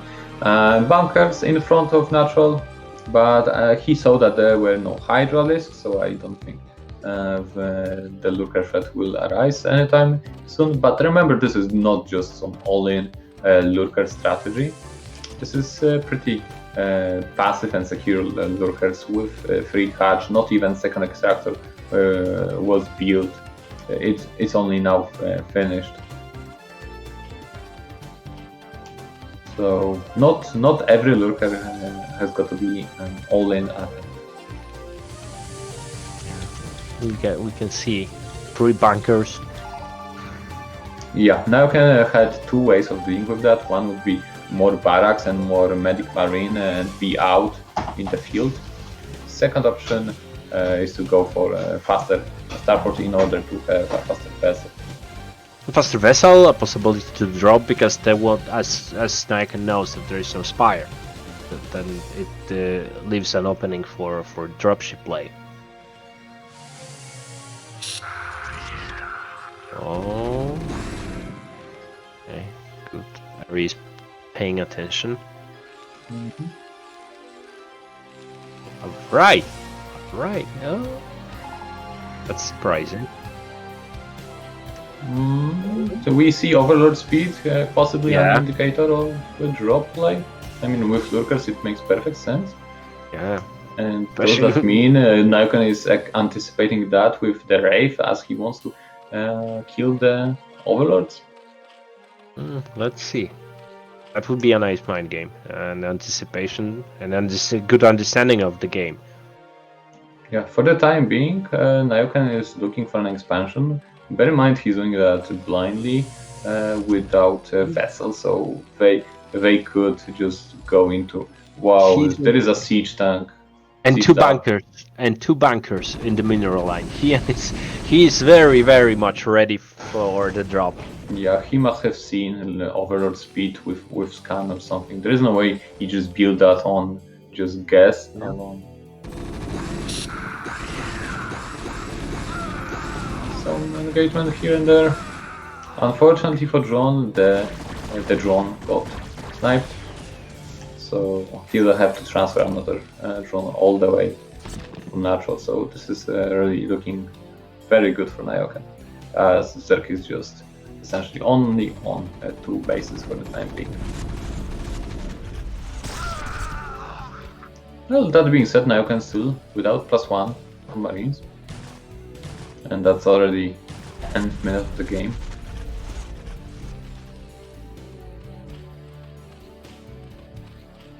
No follow-up for drone, no Queen's Nest. Did we see even an evolution rubber? There must have been an evolution rubber. Yeah, there is. Wait, is he not gonna take the command center? Okay. Oh, this will be... Well, drone doesn't have comsat station, so he doesn't know that Nyoken is just ready. At the same time, there will be a drop in the mineral line in the expansion. Yeah. That might be huge. Big deal. Now that he sees the siege tank sieged up, he must know. Oh, good. That was really a great move. Still very annoying to have all the mining disrupted. Unfortunately, these 3, this will cost a lot. Eriador to just lose 3 lurkers like that. However, Nyoken wasted a lot of scans, and he still needs to waste some more on his natural expansion. And we've got a factory switch. And we've got a factory switch. Well, it could be good against lurkers. However, there are a lot of hydras as well. So I don't know actually about that. Yeah, these 2 lurkers will also be clean.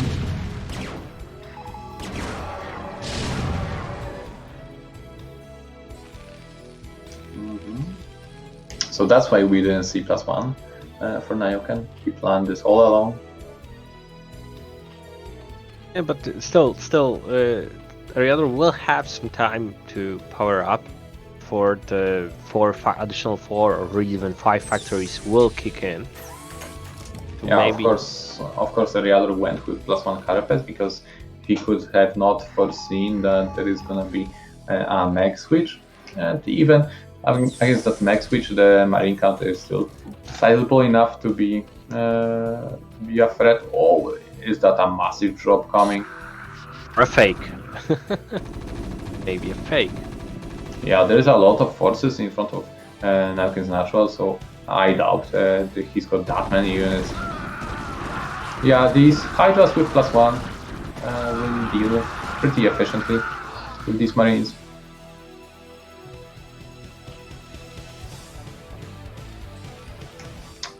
So Nyoken's positioning, surprisingly enough, is not that strong anymore in this game, despite the fact he helped. Oh, the random medic. Did he notice? I don't know. Yeah. So despite being stuck on 2 bases, Eriador doing really fine now because Terran is just so passive. Yeah. Now he should know that there will be Queen incoming. Yeah, because he saw the Queen's Nest, but no hive. Exactly. That's an indicator. So if he'll be able to power up the energy on the Queens before Nyoken will decide to push, then he will definitely have. He'll definitely have the energy. I think Nyoken is gonna play this really passively, secure a first, and then slowly. The question is, will Eriador attack Nyoken once he has 150 energy? That he's gonna be power spike and his possibility to just kill the third, Nyoken's third, and just remember that Nyoken needs to have some recognize what's coming. So he's gonna keep some of his units at main base because he's gotta be aware of possible drop, which is not coming probably. So it will separate some of his forces, and this will open up a possibility for a drone to attack Nyoken with one fireful push on the third. Look at the position of the tanks in the mineral lines. The cliff, in the back of the tanks, make it really easy to broodling the tanks from above. That might. The thing is, there are 2 barracks that will make it really, really hard. Yeah. To just make a frontal attack. Yeah. Fortunately for drones, some additional fighters just popped out. Just enough to hold them. So this harassment was really nicely defended. But now is the time where if the other doesn't attack, then he's gonna reposition most of his army to just deal with harassment. Oh, actually Nyoken is pushing out. We wouldn't see that coming. So this is potentially dangerous move. He won't have these defensive structures to help him out, tank some high class damage. But here's Nyoken. And there aren't any Goliaths to counter the queens. Yeah, but he losing a lot of Hydras for free before the actual engagement, and here comes the Broodlings. Yeah, and now there's only 1 siege tank, so really good. There are hardly any support for these tanks. There are no vultures. Where are the? Oh, the mines! The mines! There is no overlord for one more Broodling. So it wasn't the most effective push for the Terran. But still, he managed to push back. Eriador has an additional expansion, so a lot of things are going in his direction, I would say, in his favor. And Hydras are very near that neutral command center. There's 1 vulture that can really kill drones really fast, but the drones have already +2. Oh my god, never mind. But the Hydra morphs into a lurker, so the Hydra wouldn't die, so that was pretty cute move too. So what do you think? Is Eriador will take the bite with the command center in the middle? Yeah. Yeah, I don't think we're really good against Mech though, unfortunately. Is this a real drop? I think it is a real drop right now. This time around. I'm really surprised that Nyoken is pushing again. Actually, not that surprised if he's got 2-1. No 2-1 just yet. But he can't and recognize that there isn't enough. Eriador. And now with the big push, let's see how effective it can be. There is only 1 tank, so this could turn easily into one of G5's game. Low eco, all over again. Okay. 1 tank in the front still there. And the Broodlings, lots of splash damage as well. The base is going down, but there are just enough siege tanks in the back to be at the distance shooting at these Hydras. Uncontrolled Hydras will very easily die one after another with just a couple of siege tanks like that. Okay, Eriador with now a counter move for Nyoken's third, as he recognized that Nyoken sent a lot of units towards his main base. So yeah, Eriador needs to do something. He just lost another base. So if nothing happens in this game, this is gonna be Nyoken's game. So Eriador chooses to defend the fort. However, the tanks are already sieged up and positioned. It's gonna be really hard. Unfortunately for Nyoken, fortunately for Eriador, Nyoken doesn't have his siege tanks on the high ground, but still the base went down, and the chances for Eriador's win goes down in our eyes very drastically.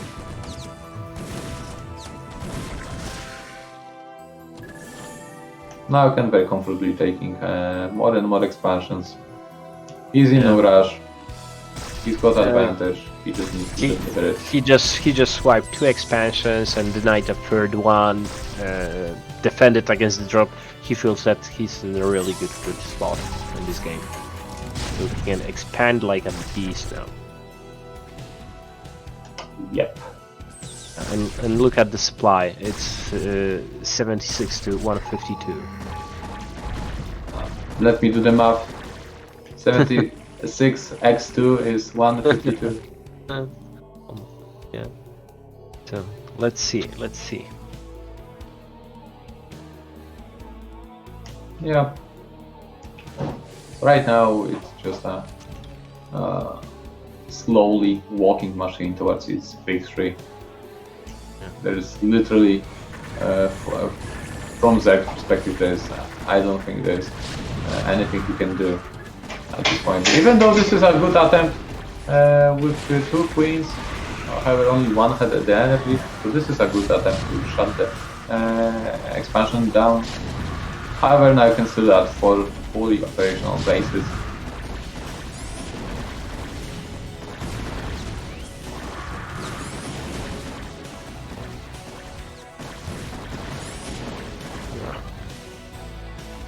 So yeah, doing good job. However, yeah. I feel that Ari didn't utilize those queens as good as he could. There is that, and then he didn't really attack that main Nyoken attack with all his forces at the same time. He went for a drop and just the timing was really unfavorable. In the same time that Nyoken pushed him, he made a drop. If he would have the full army combined, that would be. And GG is called. So GG. Nyoken tying up the series against Protoss. It's 2 points for Protoss, 2 points for Terran, right?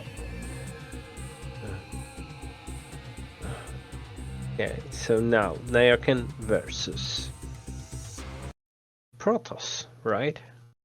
Gosudark or Dawid? Probably Gosudark. What do you think? Yeah, let me ask him if he's even there. He said that he could play at Friday, but never responded. So let's see if we just all kill them all with Dawid, or is it gonna be Gosudark?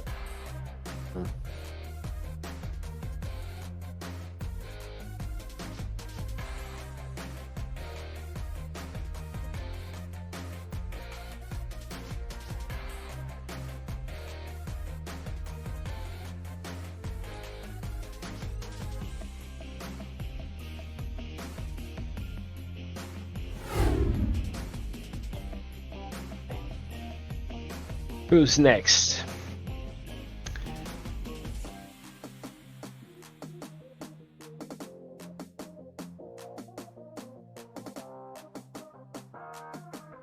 Alright, it's gonna be Dawid. Okay.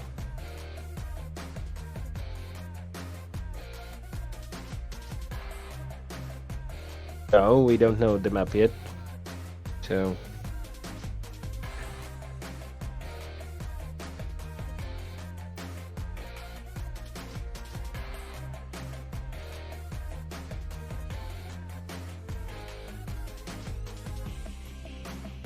Okay, Dawid chose Luna.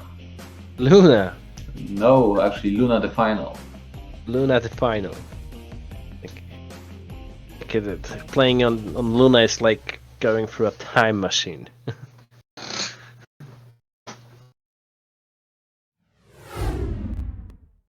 If you think that Fighting Spirit is an old map, then Luna is its great grandfather. So yeah.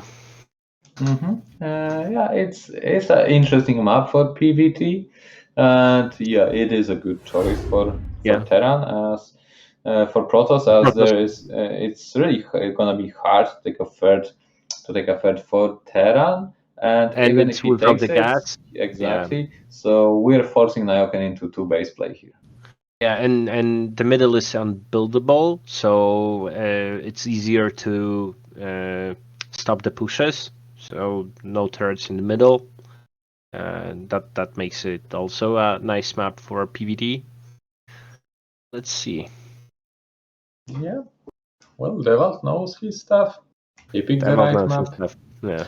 Question is, how is he gonna hold the incoming either 2-fact or 2-base play from Nyoken? So is he gonna go for 2-base with reverse into Arbiter? Is he gonna go 3-base with reverse into High Templars? Which is gonna be? Yeah, Dawid has a wide range of build orders in his pocket. So I'm really interested in what he will decide on Luna. Yeah, he could even go for to take another main base, as it would have 9 mineral fields. And as I said, do you really wanna take a longer game on this map as Terran with starport and upgrades? I don't know. I'm not too sure. And we're ready. Let's go. Let's go. Let's go. Hashtag Team Protoss.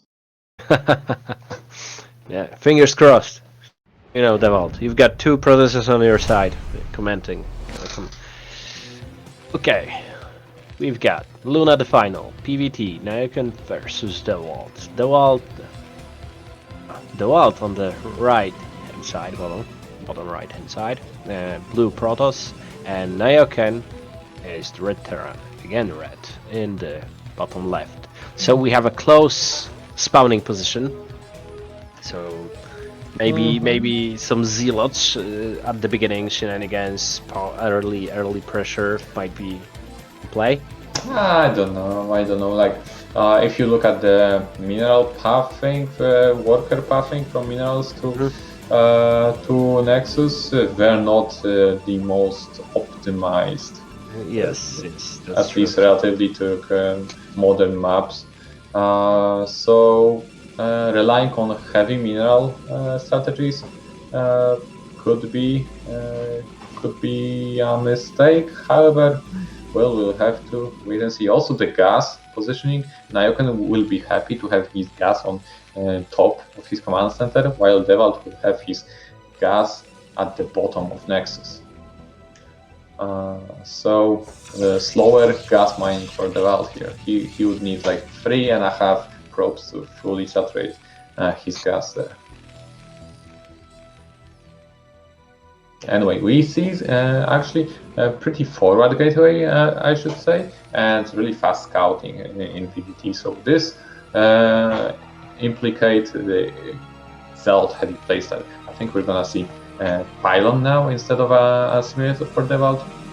Yeah, and the barrack is also not next to the supply, so it's in case of a zealot push at the early stages of the game, it will be difficult to micro.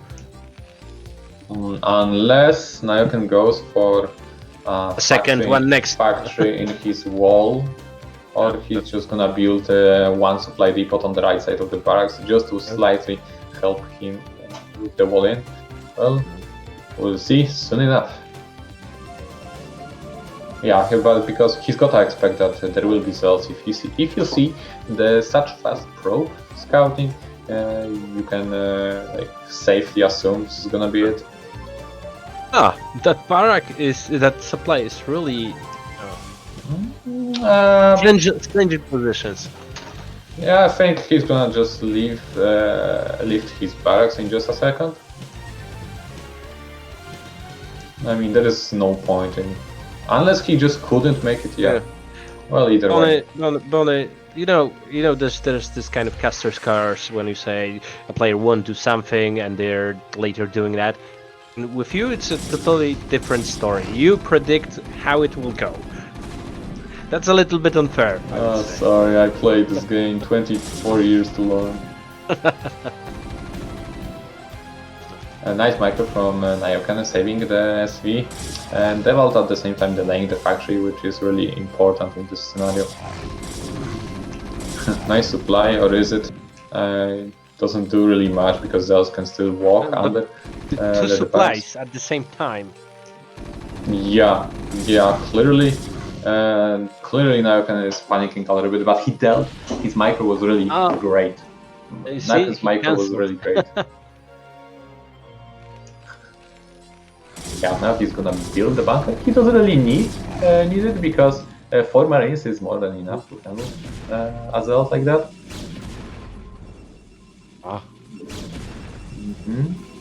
Well, Nyoken still doesn't see the third pylon.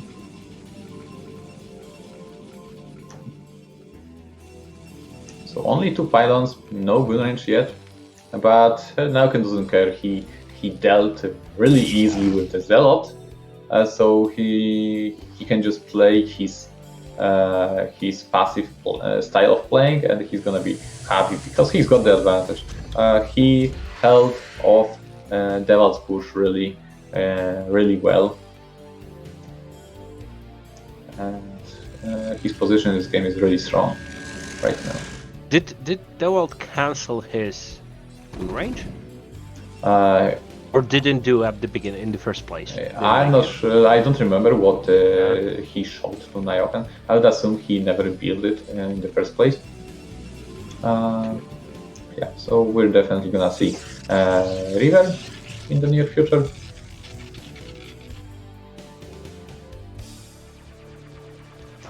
He knows that there's a vulture somewhere hiding. Really nice. And there's also no point in going with rangeless goons against a bunker, so there is also that. He confirmed that there's a CC going, so no need for anything else, to be honest. Also, I like the idea of fast robotics because even if he's going for a river, he'll also have access for observers pretty fast afterwards, so he will know exactly what he's dealing with, so he will be able to adjust accordingly. That being said, he's up against Terran with superior macro for the time being, even though it's not that big of a deal. Probably Nyoken's macro is a little bit more healthy than David's, as we can see in the supply, basically even.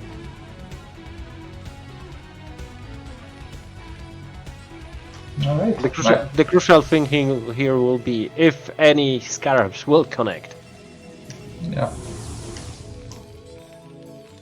I mean, half of the blame is on the scarabs, half of the blame is on players who navigate the river. So you always need to help one slam. As a Protoss player, I will just blame the river. Okay, there is no turret to. Nyoken only now realizes the river did not take too much damage yet, and the two of the SCVs went down. So already not terrible damage from Dawid. Bam! There was a bam. 2 additional SCVs. Now that's +4, I believe, or 3 at least.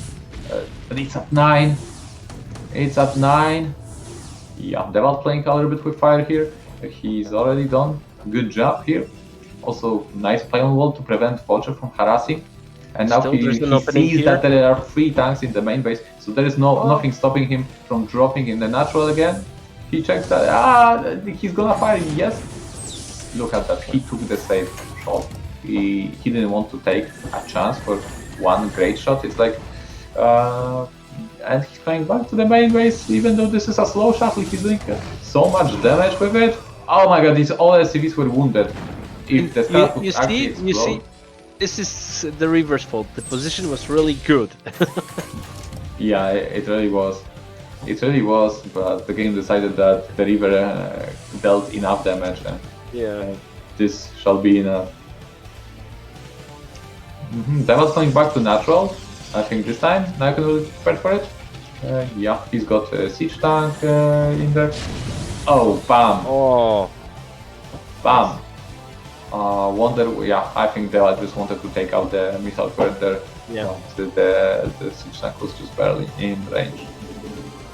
Still, the damage was pretty good. We can see at this stage of the game there's 25 difference in the city limit. So yeah, so Dawid right now needs to fly in with the observer to confirm what's Nyoken's plan for the game. Another river has been built as expected. Really good beginning for Dawid.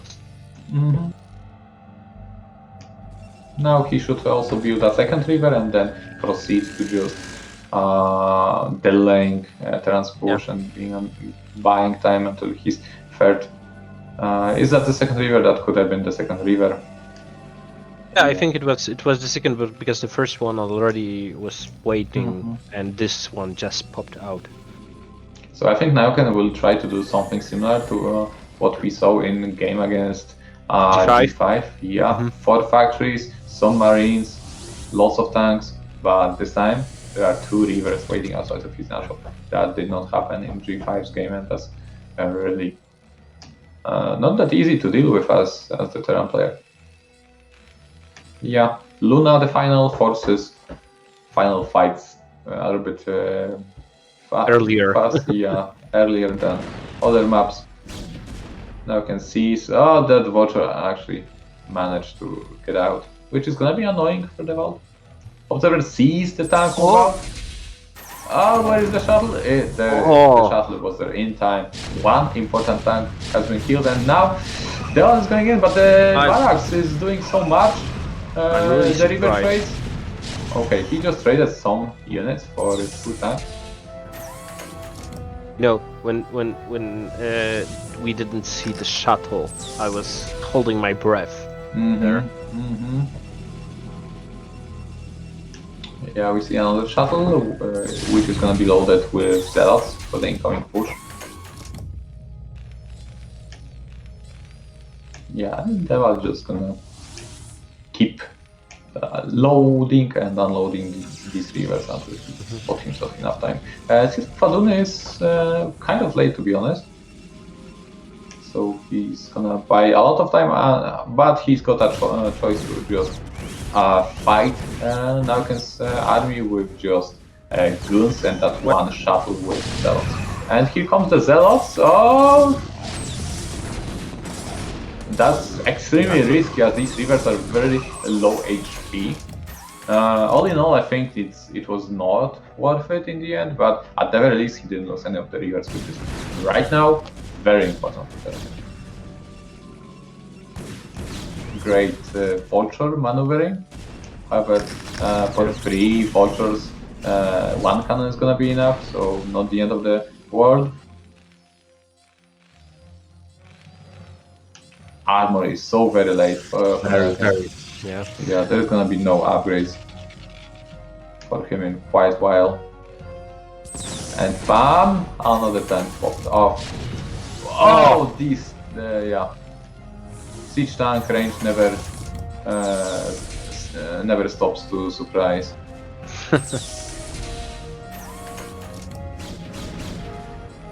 And Nyoken's doing a really good job. He's not just pushing. Oh, another zealot bombing. 1 tank. And Unsiege. Unsiege is the correct play here. He killed 4 zealots for 2 tanks now. And okay, that was another good trade. But Nyoken is not impatient with the attack. He keeps building tanks. Sometimes you see Terrans just making a critical mass amount of siege tanks and then powering vultures from every factory. Nyoken is just patiently enough. He builds. Okay, he builds the tank count. So 1 scarab shot went off.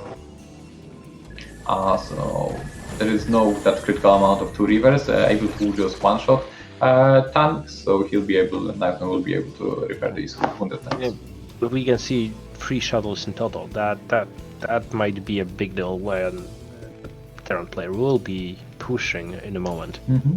Seems like Nyoken wants to go through the 6 o'clock. I think that's why. I think he doesn't want to go into the middle of the map. Yeah. Another shuttle. Yeah. Now, what does Nyoken do in this position? I think you mine out the middle of the map so you don't get countered and relocate your full army.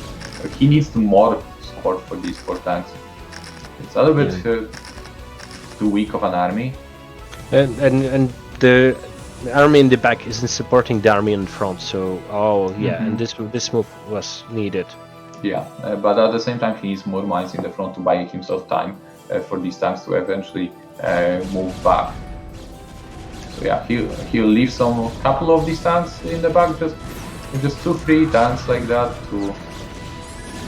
Okay, that is engaging. He wants to. Yeah, is there enough vultures to really hold all these zealots? Yeah, he's unsieging very wisely. There's just so many zealots in this attack. I think the Vault has done it. Look at that. Nyoken also wanted to just expand here. No. That was understandable because it was in the direction of his push. So, but he didn't have enough. Yeah, also if you look at the resources score count, Nyoken had over 1000 gas at the end of the game. So despite doing 2-base stuff, it was all the result of early game harassment. It was all the result of losing that many SCDs. Okay, so who left? We've got still Ziki and Andy. So probably now it will be the time for one of the best matches today's show match, Race War. Oh my Ziki god, versus Dawid. what a discredit to other players. They try to do their best. But, The matches were great. I just love their game. I Sorry guys, I cannot believe what I'm hearing. Oh my god. I think that they wouldn't notice if you wouldn't point it out, so thanks, Bonnie. What are you even saying? Please don't say anymore. Yeah. Alright, It's just one of my favorite show matches, players for show matches. Yeah. You're already done. Please say no more. I'm entitled to an opinion, right? Okay. Alright, anyway, well, yeah, granted, Shiki is pretty strong. Both Shiki and Dawid played in BSL in their groups, and actually Shiki took down Dawid there 2-0. So, really interesting revenge match. And on top of that, Shiki has got his own map to pick. And there are many good maps for Shiki there. There is Transistor. I don't think he's gonna choose it. Chupung-Ryeong. I have no idea. There is Othello. I don't think he's gonna choose it. So that would mean we're gonna see Chupung-Ryeong. Transistor could be another option. However, do you pick that against Dawid from Ziki's point of view? Othello? No, I don't think you wanna pick Othello because the bases are just a little bit too close. Like natural and the third base are too close for Protoss, for Zerg to be happy with that. However, the arc beyond the natural is good for Zerg. So I'm actually not sure. I'm not sure. This could be in the end Transistor. For Shiki to just Okay, Chupung-Ryeong. That might be. There's a back entrance to the natural, so that might be one of the reasons why Shiki would pick this map. Yeah, and really far away third. Yeah. For Protoss, so it's gonna show Dawid's ability to send enough units everywhere. He cannot just move his army with one ball from place to place. He needs to be omnipotent. He needs to be everywhere. Yeah, and the locations are across the map, so quite a big distance for any kind of early aggression. So that might be also one of the reasons. Or rather, when I'm thinking about it, I would say that Ziki would be the one very aggressive here. It matches with his playstyle rather than Dawid, or a little bit with Ziki's playstyle. And let's go, guys, with the epic match between Dawid and Shiki. You see? Now you're saying it. Shh, you're not supposed to say anything during that prepare for battle scene. Okay, so bottom left side of the map, we've got Dawid, blue Protoss, and on the top right side of the map, we've got Ziki as the red Zerg. So let's see how this will play out. I'm really curious because here also it's not there's a, if I recall, there's a difficulty with building a tight wall during when Protoss is doing a fast expansion. I don't know. It's just that there is another entrance to natural. Oh, you see, and now one. Alright, so this will Something be in interesting. base. Yeah. Okay. Now let's bet. Do you bet two gates or one gate? One tech? gate tech. One gate tech. Oh, against 9 speed pool. 9. Speed or not speed? Will there be gas? I think there's gonna be no speed. Oh, there's gas. Wait for it. There you go. Ah, trick. Okay. Okay. You don't bet against me. Yeah, I noticed that. I won't anymore. Okay. Alright, so Nightfall without speed. A good choice for Shiki, I suppose, considering the Naturals layout. And it's really, solid build. It's not like he's gonna get punished by doing Nightfall. It's really economical build. He doesn't sacrifice a lot by doing this.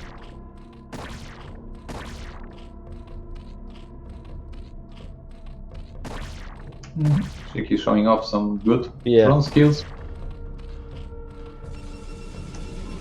Yeah, it's kind of annoying for Protoss when you have micro your proc to do other stuff at home. Of course, Dawid is not gonna be too annoyed by these links with his one base play. He's gonna go one Zealot into Cybernetic Core into second Zealot most likely. And what do you think the follow-up will be? Actually, this is gonna be 3 Zealots before the Cybernetic Core finishes, I think. Or isn't it? Well, we'll see soon enough. We'll check your predictions capabilities, future telling skills and things like that. What do you need to know? I already know. I've already seen 8 minutes of this game. So this is gonna be Stargate. What else do you need to know? From Shiki's perspective, it's gonna be Spire. I need to stop talking to you. Sorry about it. Okay. And Stargate. He's trying to hide it, but couldn't. And he doesn't want to delay it because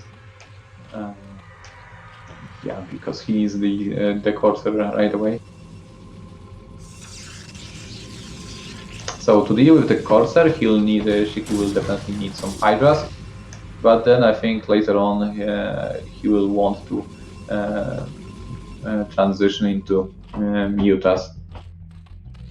No, because now when I think about it, it's understandable that Dawid would opt with this kind of build order. Shiki is a macro beast if you let him, and this kind of build order causes Shiki to play a little bit low eco style.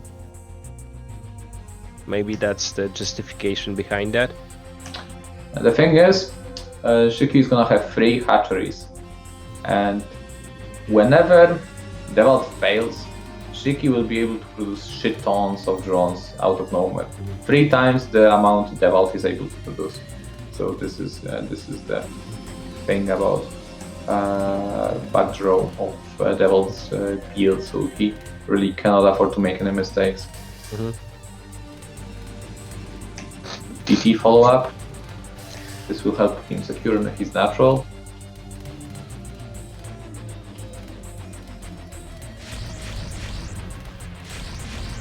He may be able to take one of the OVs, I think he will, but Hydras will pop out soon enough. Let's see. Yeah, I think just barely. Oh, no, he just wanted to reposition, but he repositioned right into another Hydra, and yeah, he has to withdraw. So he'll look for the second OV. Dawid knows it's there somewhere. He's gonna check the corner first, and then he'll wonder where did it go. This looks like a build order from 10 years or 15 years ago. Actually, Cannon in the main base, it's pretty defensive from Dawid. Yeah, I when I saw the pylon placement, I thought that he will build it on the low ground. Yeah, he recognizes Shiki's just ability to micro. Okay, he's gonna use this DT not defensively to kill these. He's not gonna alert Shiki of his Dark Templar presence. I'm watching where Shiki had his camera, so he doesn't know. He doesn't know yet about the DT, and Dawid is gonna come around to sneak some backstab. And now he's pulling these Hydras away from mineral fields, so he'll have the. Oh, actually, Shiki is moving out. This opens up opportunity for Dawid to actually score some drone kills there. Let's watch the natural, as there are only 2 Hydras. Horses are drawing away attention from Shiki while he's murdering his drone line. This is every drone matters here because and he's gonna stick to the main base where there are no overlords. This is crucial. Oh my god. This is big. This is so big. Even the drone, like right now there are like 3 drones mining from zero. There's zero mining. So great. Great situation here for Dawid currently. Yeah, so really impressive play. Shiki doesn't have the money to even build from 3 hatcheries at once, and he needs to wait for this slow overload to crawl into the main base. And we need to remember that he still has to defend 2 places at once, so he needs to worry about any potential. And another 3 drones. Well, Dawid had an option to sneak this DT around, as the main base is pretty damn big. However, he chose to just go for safe additional drone kills. So his Dawid eco is really fantastic right now compared to Shiki. On top of that, he's getting that second expansion. Then, of course, he cannot have everything, so he's only on 1 gate, and it's gonna be a while before Dawid just makes a lot of gateways and has the ability to threaten Shiki, so Shiki will use this time to just drone up severely at this point. Yeah, but we can see, I think we see in the top left corner the maps of the anticipated place for the next expansion of the Dark Templar, just to deny. Yeah, it has 1 kill. It could have been a link, it could have been a drone. And he will snipe that drone. Chap. No, chap. And he's gonna come for natural drones too. Again, oh my god. Oh my god. This is getting way out of hand. So basically 2 Dark Templars are doing the job. Yeah.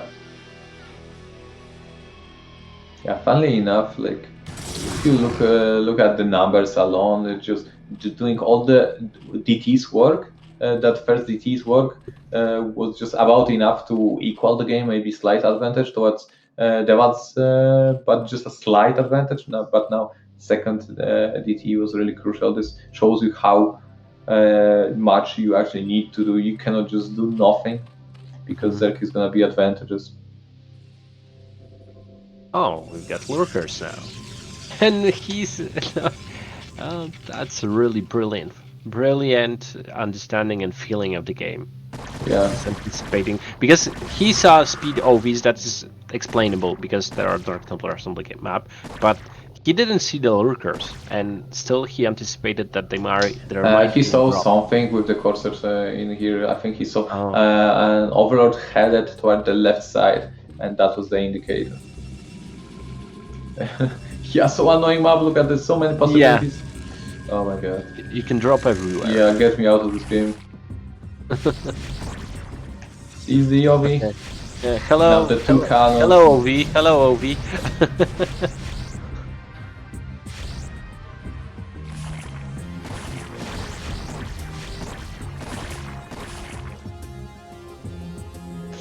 Tough position for Shiki, as he invested so much into units, and he still doesn't have that 4th hatchery. Meanwhile, Dawid, I mean, he invested quite a lot into cannons himself, but once his gateway count will grow, these items all have a lot of energy plants.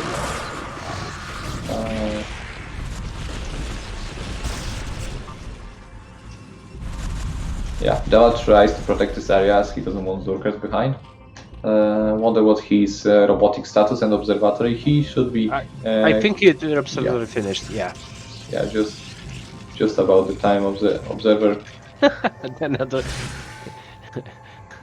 That Dark Templar is just hero Zeratul or something. 2 DTs heroes. He's gonna. Oh, he almost killed. 12 kills and still alive to tell us about it.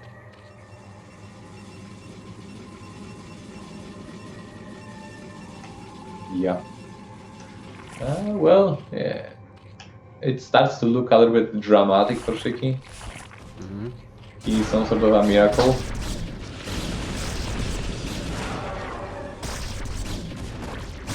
He tries to snipe the observer, however, Dawid snipes the overlord. Take that, you Zerg. How it is to get an observer sniped. Yeah.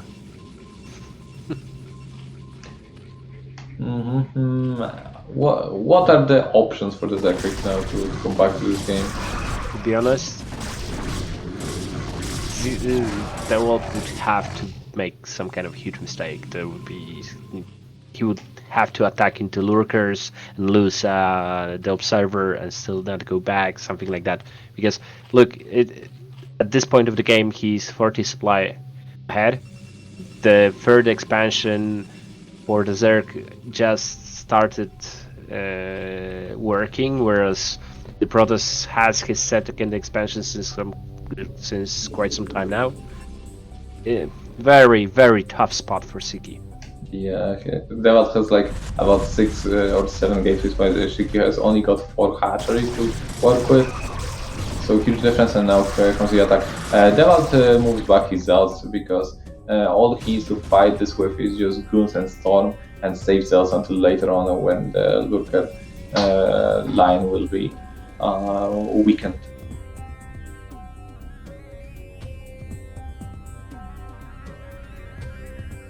Dawid is gonna try another angle.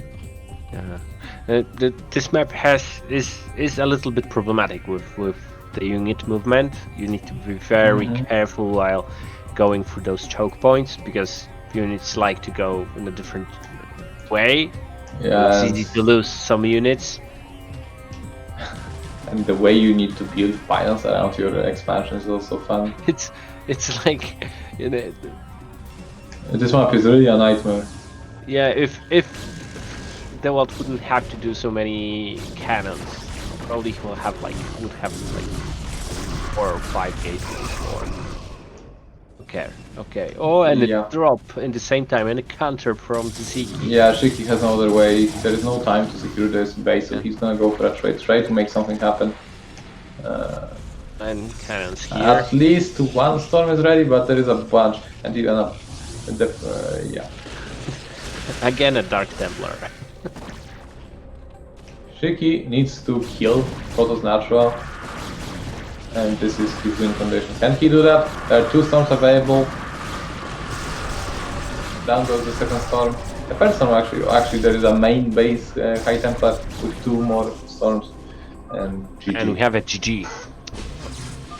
Only 2 Dark Templars made the game look like it did.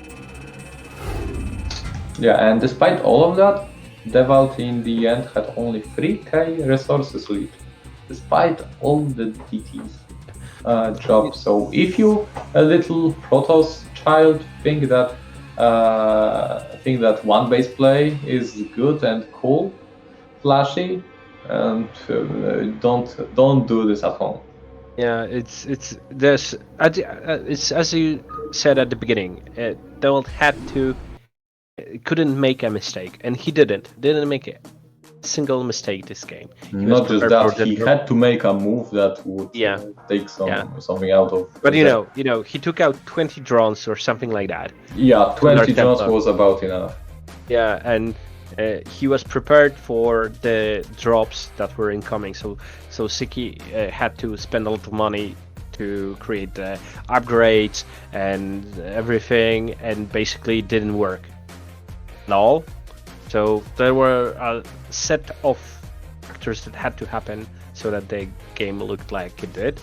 And we have to remember that Ziki 2-0 last week the wild, so this shows how the game can look on a day-to-day basis. So basically, one day you win 2-0, the next day you lose 3-0 Yeah, or just 1-0. Shape of the day type Shape of of the day, the map, everything. Okay, thing. really interesting game. So we are left with Dandy as the last player. Myself for a while. So unfortunately Dandy can't play, so he will be replaced by Terror again. Because there is no other Terran players, so we will be able to keep going with it. Oh my god! Yeah. Did I hear zeros right? Terror is gonna replace Dandy and he's gonna be revived and play twice. Miracle, nothing less of a miracle. Yeah, they used Dragon Balls or something to revive him, only to die for the second time. Poor Krillin. We don't know if he will die. I just want to see a really great game, and I think we're up to it. And Terror chose Othello. Which is a good map for Terran, especially if you plan to go for top lane. And we see the map now. Actually, from the when I look at the big picture, it's somewhat different from what I had in mind when I play this map. It's really symmetrical when I look at it. Doesn't feel this way alive. I've got the same feeling here. Always when I think about this map, I just have cliffs everywhere cliffs in my mind. So that's corrupting my perception of this map. Yeah, it's a really good map for Terror or Dandy's playstyle, who tend to go for starport playstyle. Yeah. But taking into consideration how many times Dawid and Terror played, I think Dawid can anticipate this kind of playstyle and be prepared for it. But we'll see. And we are ready, guys. Let's get down to business.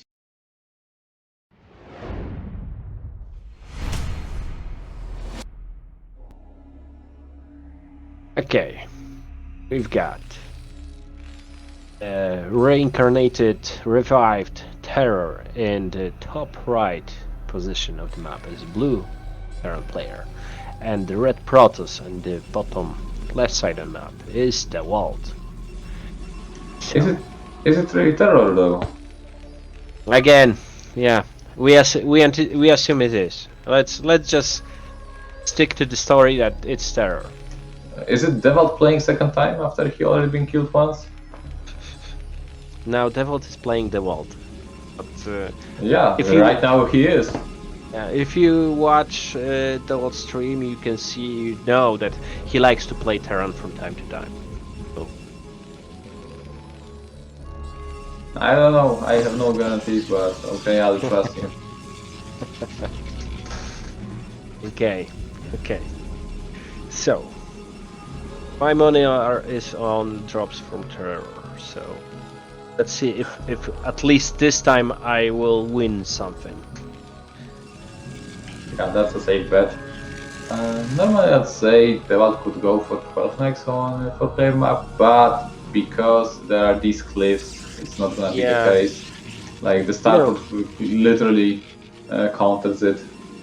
Yeah, this map can see no 12 next. Yeah, and the cliffs are even more problematic because it's, normal cliffs, like on other maps, you can go and send a Dragoon or two to prepare for a drop. Here you can send only a Zealot. And a slow Zealot at the beginning of the game is nothing. Yeah, well, you can send probes too, or that other Templar, or High Templar, but you don't have access to these early game.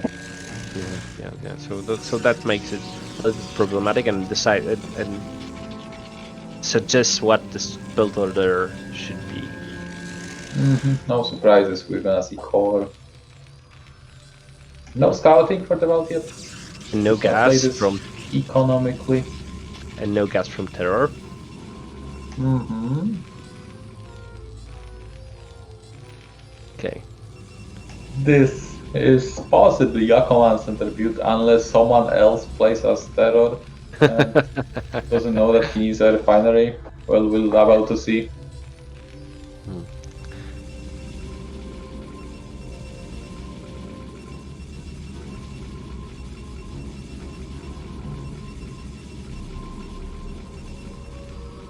Let's see. And okay, and we've got a CC in the Terran's expansion. Still no scout for Devon. I think he's just gonna put down Nexus soon enough. Okay.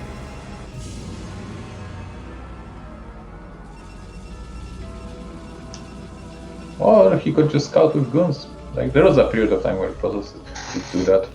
But Yeah. however, I think more likely the option is Nexus because if you're facing a fast command center like you currently are, you want to be up to date with that. You want to. But do you think? I feel with a huge donation and not Whoa. just small donation, it is really five figures there, like 5 numbers. Yeah, almost. How much was it? Almost $140. Well, I don't know, but in rubles it would be tens of thousands rubles if we convert it. Oh my god, such a huge donation in tens of thousands. We are so thankful for that in just name of Zero Bank. Zero bank. Okay, and going back to the game, do you think that Dawid is anticipating an early CC for CC build order? No, For he Terran? doesn't know. He just doesn't know what's coming, but he's prepared to like for kind of anything Terran can offer.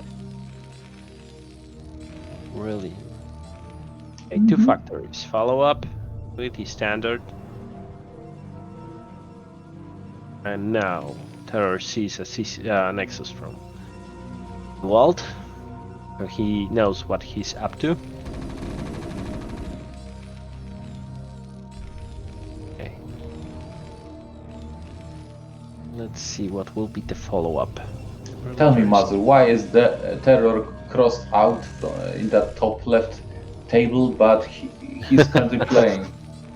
We agree. There are 2 options how it could happen. Either he was reincarnated by Dragon Balls, or someone else is playing on the Terror's non-Terror I account. thought as much.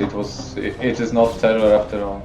Yeah, it's not a mistake. It's the correct information there. Anyway, Deval sees the command center finally and will be able to react accordingly.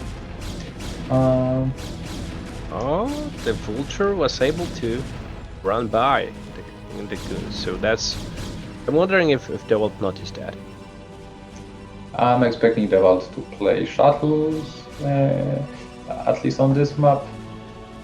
For the time being, he's building observers, and if that's the case, he also wants to play Nexus soon enough.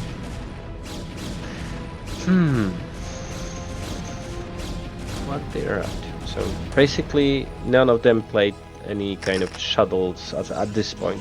Any shuttles, any dropships, no nothing. So again, I would lose money. No, don't worry, Faye will come in time. There is no way Protoss doesn't play shuttle on this map without any knowledge. But yeah, it is interesting that Terror did not decide to go for starport. I mean, you have an option for as Terran, like your threat is really close, so you can just take that really fast and yeah. There we see an armory in Terror's natural. That's relatively late. It's not super fast armory, so his average is not going to be turbo fast. And still on 2 factories, and with that academy and armory, this tells us that we're not gonna see any sort of push out from Terran. That's for sure. Meanwhile, Dawid kept producing units out of his 3 gateways, so he's looking out to deal some damage, or at least don't let. Actually, no, he built a third nexus, just not near his natural. He's building it in the mirror on. You know, I'm really surprised that this is the first time when the observer is next to Terror's base. If I would make an observer and wasn't able to scout at any point because Dawid wasn't able to scout separate from those 2 guns attacking his Terror's bunker, I would just immediately try to send the observer to his main. Mm-hmm. Okay, additional gateways, Citadel of Adun. And now Dawid sees what's Terror up to. Terror, on the other hand, sees Stargate and Citadel of Adun. I assume it's going to be for arbiters.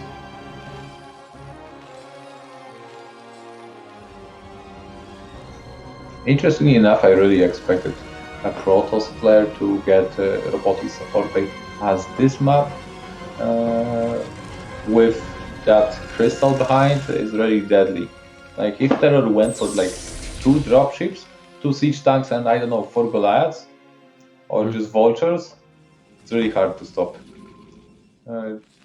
Yeah, and then you can just siege down the other expansion, or even drop a tank and make it really difficult to move around.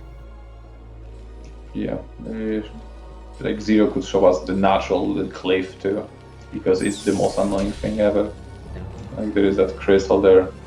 Yeah. Well, however, maybe just some small mind games like, okay, 4 goons taking out 1 tank. Good job, good trade. And now we can be annoying to other infrastructure of the terrors. Okay, starport. Maybe I won't be wrong. Is that Zealot stuck, or am I imagining things? Yeah, it could be stuck. Arbiter Tribunal is that kind of a building. It's really fat. Like you can use it in PvZ instead of a Forge too. My god. And I think that the building placement causes... Oh yeah, more Zealots are stuck. Shuttle going with the help. Yeah, unfortunately, because what can you do about it? You can kill... Actually, you need to kill the gateway. It's a dead gateway. Or you can just do Dragoons from that gateway. Yeah.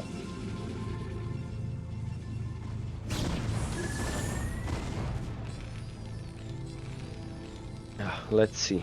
So we have a quite big Protoss army of Dragoons and a shuttle. Bolt is taking another expansion. Well, Terror goes up to 5 factories. So probably we'll see at least 2-3 more, taking into account that there are already 2 expansions. So yeah. Okay, and now the playstyle has been revealed. Yeah. Two armories, 2-1 with lots and lots of factories. This is gonna Factory be farm. This is gonna be 3-base power push. Yeah. Which is kind of not that unsurprising, not that it's semi-surprising, because nowadays Terrans tend to play really passively until they get 3-2 upgrades and 3-3 later on. So 1/7 limit and then 1-2 or 2-3, right? yeah, and just take bases, 4 bases. Why ever attack? That's Yeah, especially that on this map it's easy to take a 4, right? It's next to it's way easier than on majority of other maps. You got it next to your main, so it's great. The question is, Bell should be in a position that when Terror will attack, there will be a static field, and 100. The Arbiter will have 100 energy, right? absolutely. Anyway, Devil just taking bases. Yeah. Which is the right thing to do. It's like... Terror at this point is not gonna attack. It doesn't matter how many bases he sees. He's just gonna wait for 2-1 and then push. Yeah. It's a type of game like 50 minutes, no attack. Let's build our bases and expand.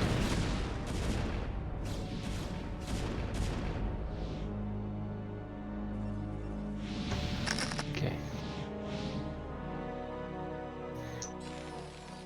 Dawid will probably have to make some additional gateways in the other main base. The turret ring starts. I mean, it's not. It's great. Like if you just fly with an arbiter and take 3 damage like that. Yeah. For Protoss, like against the recalls.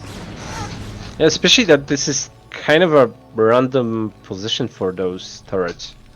I wouldn't anticipate sending the arbiter that direction. I wouldn't anticipate turrets there. Okay, maybe a little bit north, next to the third expansion. Okay, but there, not in a million years.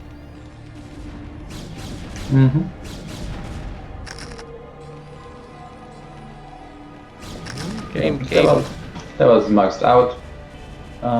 But Terror is in a rush. He's gonna match the max limit and only then start making moves. Oh, I thought that he will be able to snipe that. That's clearing path for the arbiter. It just has, and this is gonna be full Zealot recall, so it's not gonna be very expensive recall, but still very annoying. What does the shuttle have? More Zealots most likely, or is it gonna be high tempered? No, Zealots. Despite it's only Zealots, it's good and bad because good for Protoss. Yeah, 2-1 finish. Lucky Terror, but it's still good damage.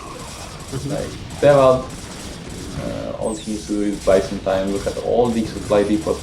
It's gonna take forever for Terror to rebuild it. Yeah, and then killing all those turrets is also very important for future recall. Oh no, what's happening with all these units there? Yeah, there's like mass recall. Yeah, let's recall them. Oh my god. Let's see if they're booked eternally or if they can actually get out of there. I think it's not the fighting spirit position. It's ridiculous.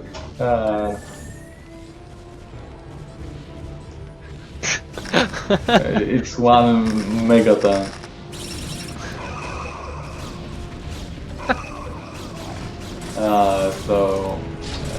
Yeah. Terror reposition. Actually, this stasis makes a little bit of a shield for the rest of the tank, and it's only guns, so Dawid doesn't want to overcommit here. Yeah, but I think that Dawid has at least 20 gateways. It's like he could send a wave after wave of Zealots. He still needs to be careful with that full upgraded Terran army. You take one bad fight and suddenly Terran is at your doorstep. So Terror still supplied block. What's the upgrades for the Protoss player? I anticipate that there should be quite decent. Yeah, 2-1. Big army streaming across the map. Question is how many. Dawid has some stasis and he's got some spawns too. Let's see how well this fight goes. Huge EMP. Huge EMP. Both. Does Dawid have enough Zealots? No. Not enough Zealots here for Dawid. So Terror takes this fight and gets one step closer to Dawid's territory. And that was really important engagement because now high templars are without energy, some of them, and EMP on Arbiter, so it's gonna be making his further push that much easier. Now that is one good storm to cast. Terror really needs, he's attacking right now with 2 groups of units. Like he had 7 tanks and a bunch of vultures. He really needs to get his ball all together. Just all these tanks from the back, regrouping them. And now, where are the vultures? There are hardly any vultures on the map. All because of the supply block. Oh, there is no storm. Critical moment for not having the storm. Oh my god. Oh my god, there's still no zealots. There's still no zealots. These guys just died. A painful death. Lugu everywhere. However, Terror's army is not reinforced, supported by reinforcing fortress. So actually, Terror's army is starting to lose that punch. Finding some great mine positioning, as Terror should have done so. With turrets, makes it really annoying to deal with. Oh, nice splash damage. Still remember, Terror is not expanding further, so he tries to deal some damage to Dawid as fast as he can. Finally, but Dawid is there. Dawid is there. He's one step ahead. The worst place to expand. He can expand next to his main base and still he decides under the direction that where the Zergs are Probably sitting, waiting. Yeah. However, third agri for attack finish for Terror. So that is his chance. It's very powerful units. However, he needs to support this. 3 tanks away from the main battle, and there are only 5 tanks, and 2 of them are gonna be stated. I don't see. Just this Terran army not supported. If he had waited a little bit for these reinforcing 5 tanks, it would have been a different story. But now, just too much Protoss, and it's overwhelming. It's overwhelming. Finally, some reinforcing tanks may change the result of this battle. You can see how much they changed the result of it. But in the end, Terror's number just went lower too severely. Terran needs to have that bunch ball of units together. Yet the Terror allowed himself to be out of position, not enough in numbers, so he didn't support his push well enough to hold the terrain. On the other hand, Terror was capable of destroying one of the Dawad's expansions. So basically, Dawid is only on 2 mining expansions because the main base is almost mined out. The first expansion is almost mined out. So there are 2 bases. Yes, if Terror manages to kill Dawid's Mina only, things can still happen. As Terran can, Terrans have flying buildings, Protosses do not. High temper to the rescue. Terror not successfully turret firing it, so the tank count has gotten even lower right now.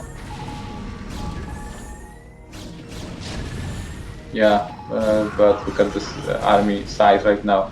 For a 20-minute game, to have 60 units in actually 7 plus Marine in attack, it's not a good sign. So Dawid defending this base and marching towards victory. GG is called by some random Terran who might have been Terror. Yeah, might have been Terror. Yeah, that's the best summary. Yeah, really nice game. Really nice try from Terror's side. It was, I think, one of the key things that didn't work was the resupplyment of the big push. Yeah. And the recall defense wasn't exactly the best either. He wasn't prepared for it. Mm-hmm. No mines, not enough turrets, etc., etc. And with that, we conclude today's Race War event. Every Zerg went down, and Terrans went down, and even Terror went down twice. And so today, Protoss is gonna pick up 5 points, killing 5 out of 6 people, and Terrans are gonna take 2 points by killing 1 Protoss and 1 Zerg. The biggest surprise, I think, is that Zergs didn't manage to kill a single opponent. That's a surprise move, especially when you see players like Ziki. You imagine, okay, this is a monster. This is a huge player. Yeah, he was good, but in the end, he faced Dawid, which is also just the same caliber. So yeah, it was all. You could say the race war was decided in that single game. If it wasn't for that, there would be a good chance the end result would be like Zerg 3, Protoss 2, Terran 2. Just that one match was about everything. Still, really great games. Really nice time. I had a really nice time talking with you, going through the games, and thanks for that. Yeah, it was my pleasure as well. Thank you very much, you, Mazur, as well as Zero for allowing us to be lazy observer who do nothing but comment. No need to click on the map. No need to be omnipotent. Yeah, he's there. And especially if we wouldn't notice something, it wouldn't be our fault. It would be Zero's fault. So we can just talk and if, like I said, we would miss a drop or something, it would be on Zero. Fortunately, no such mistakes were ever made. So great casting. Thank you. And then what? We see you guys all tomorrow. PSL round of 8. Yeah, huge thanks, guys. I am unmuted, and I wanted to thank to Mr. Bon and Mr. Mazur for doing excellent cast today. Don't forget to give them warm welcome when you will see them anywhere. So huge thanks, guys, for doing that. Great as always, and yeah, see you guys tomorrow on Twitch and next week over here. Thanks, guys. Bye. Take care. Okay, good job, guys. You are muted.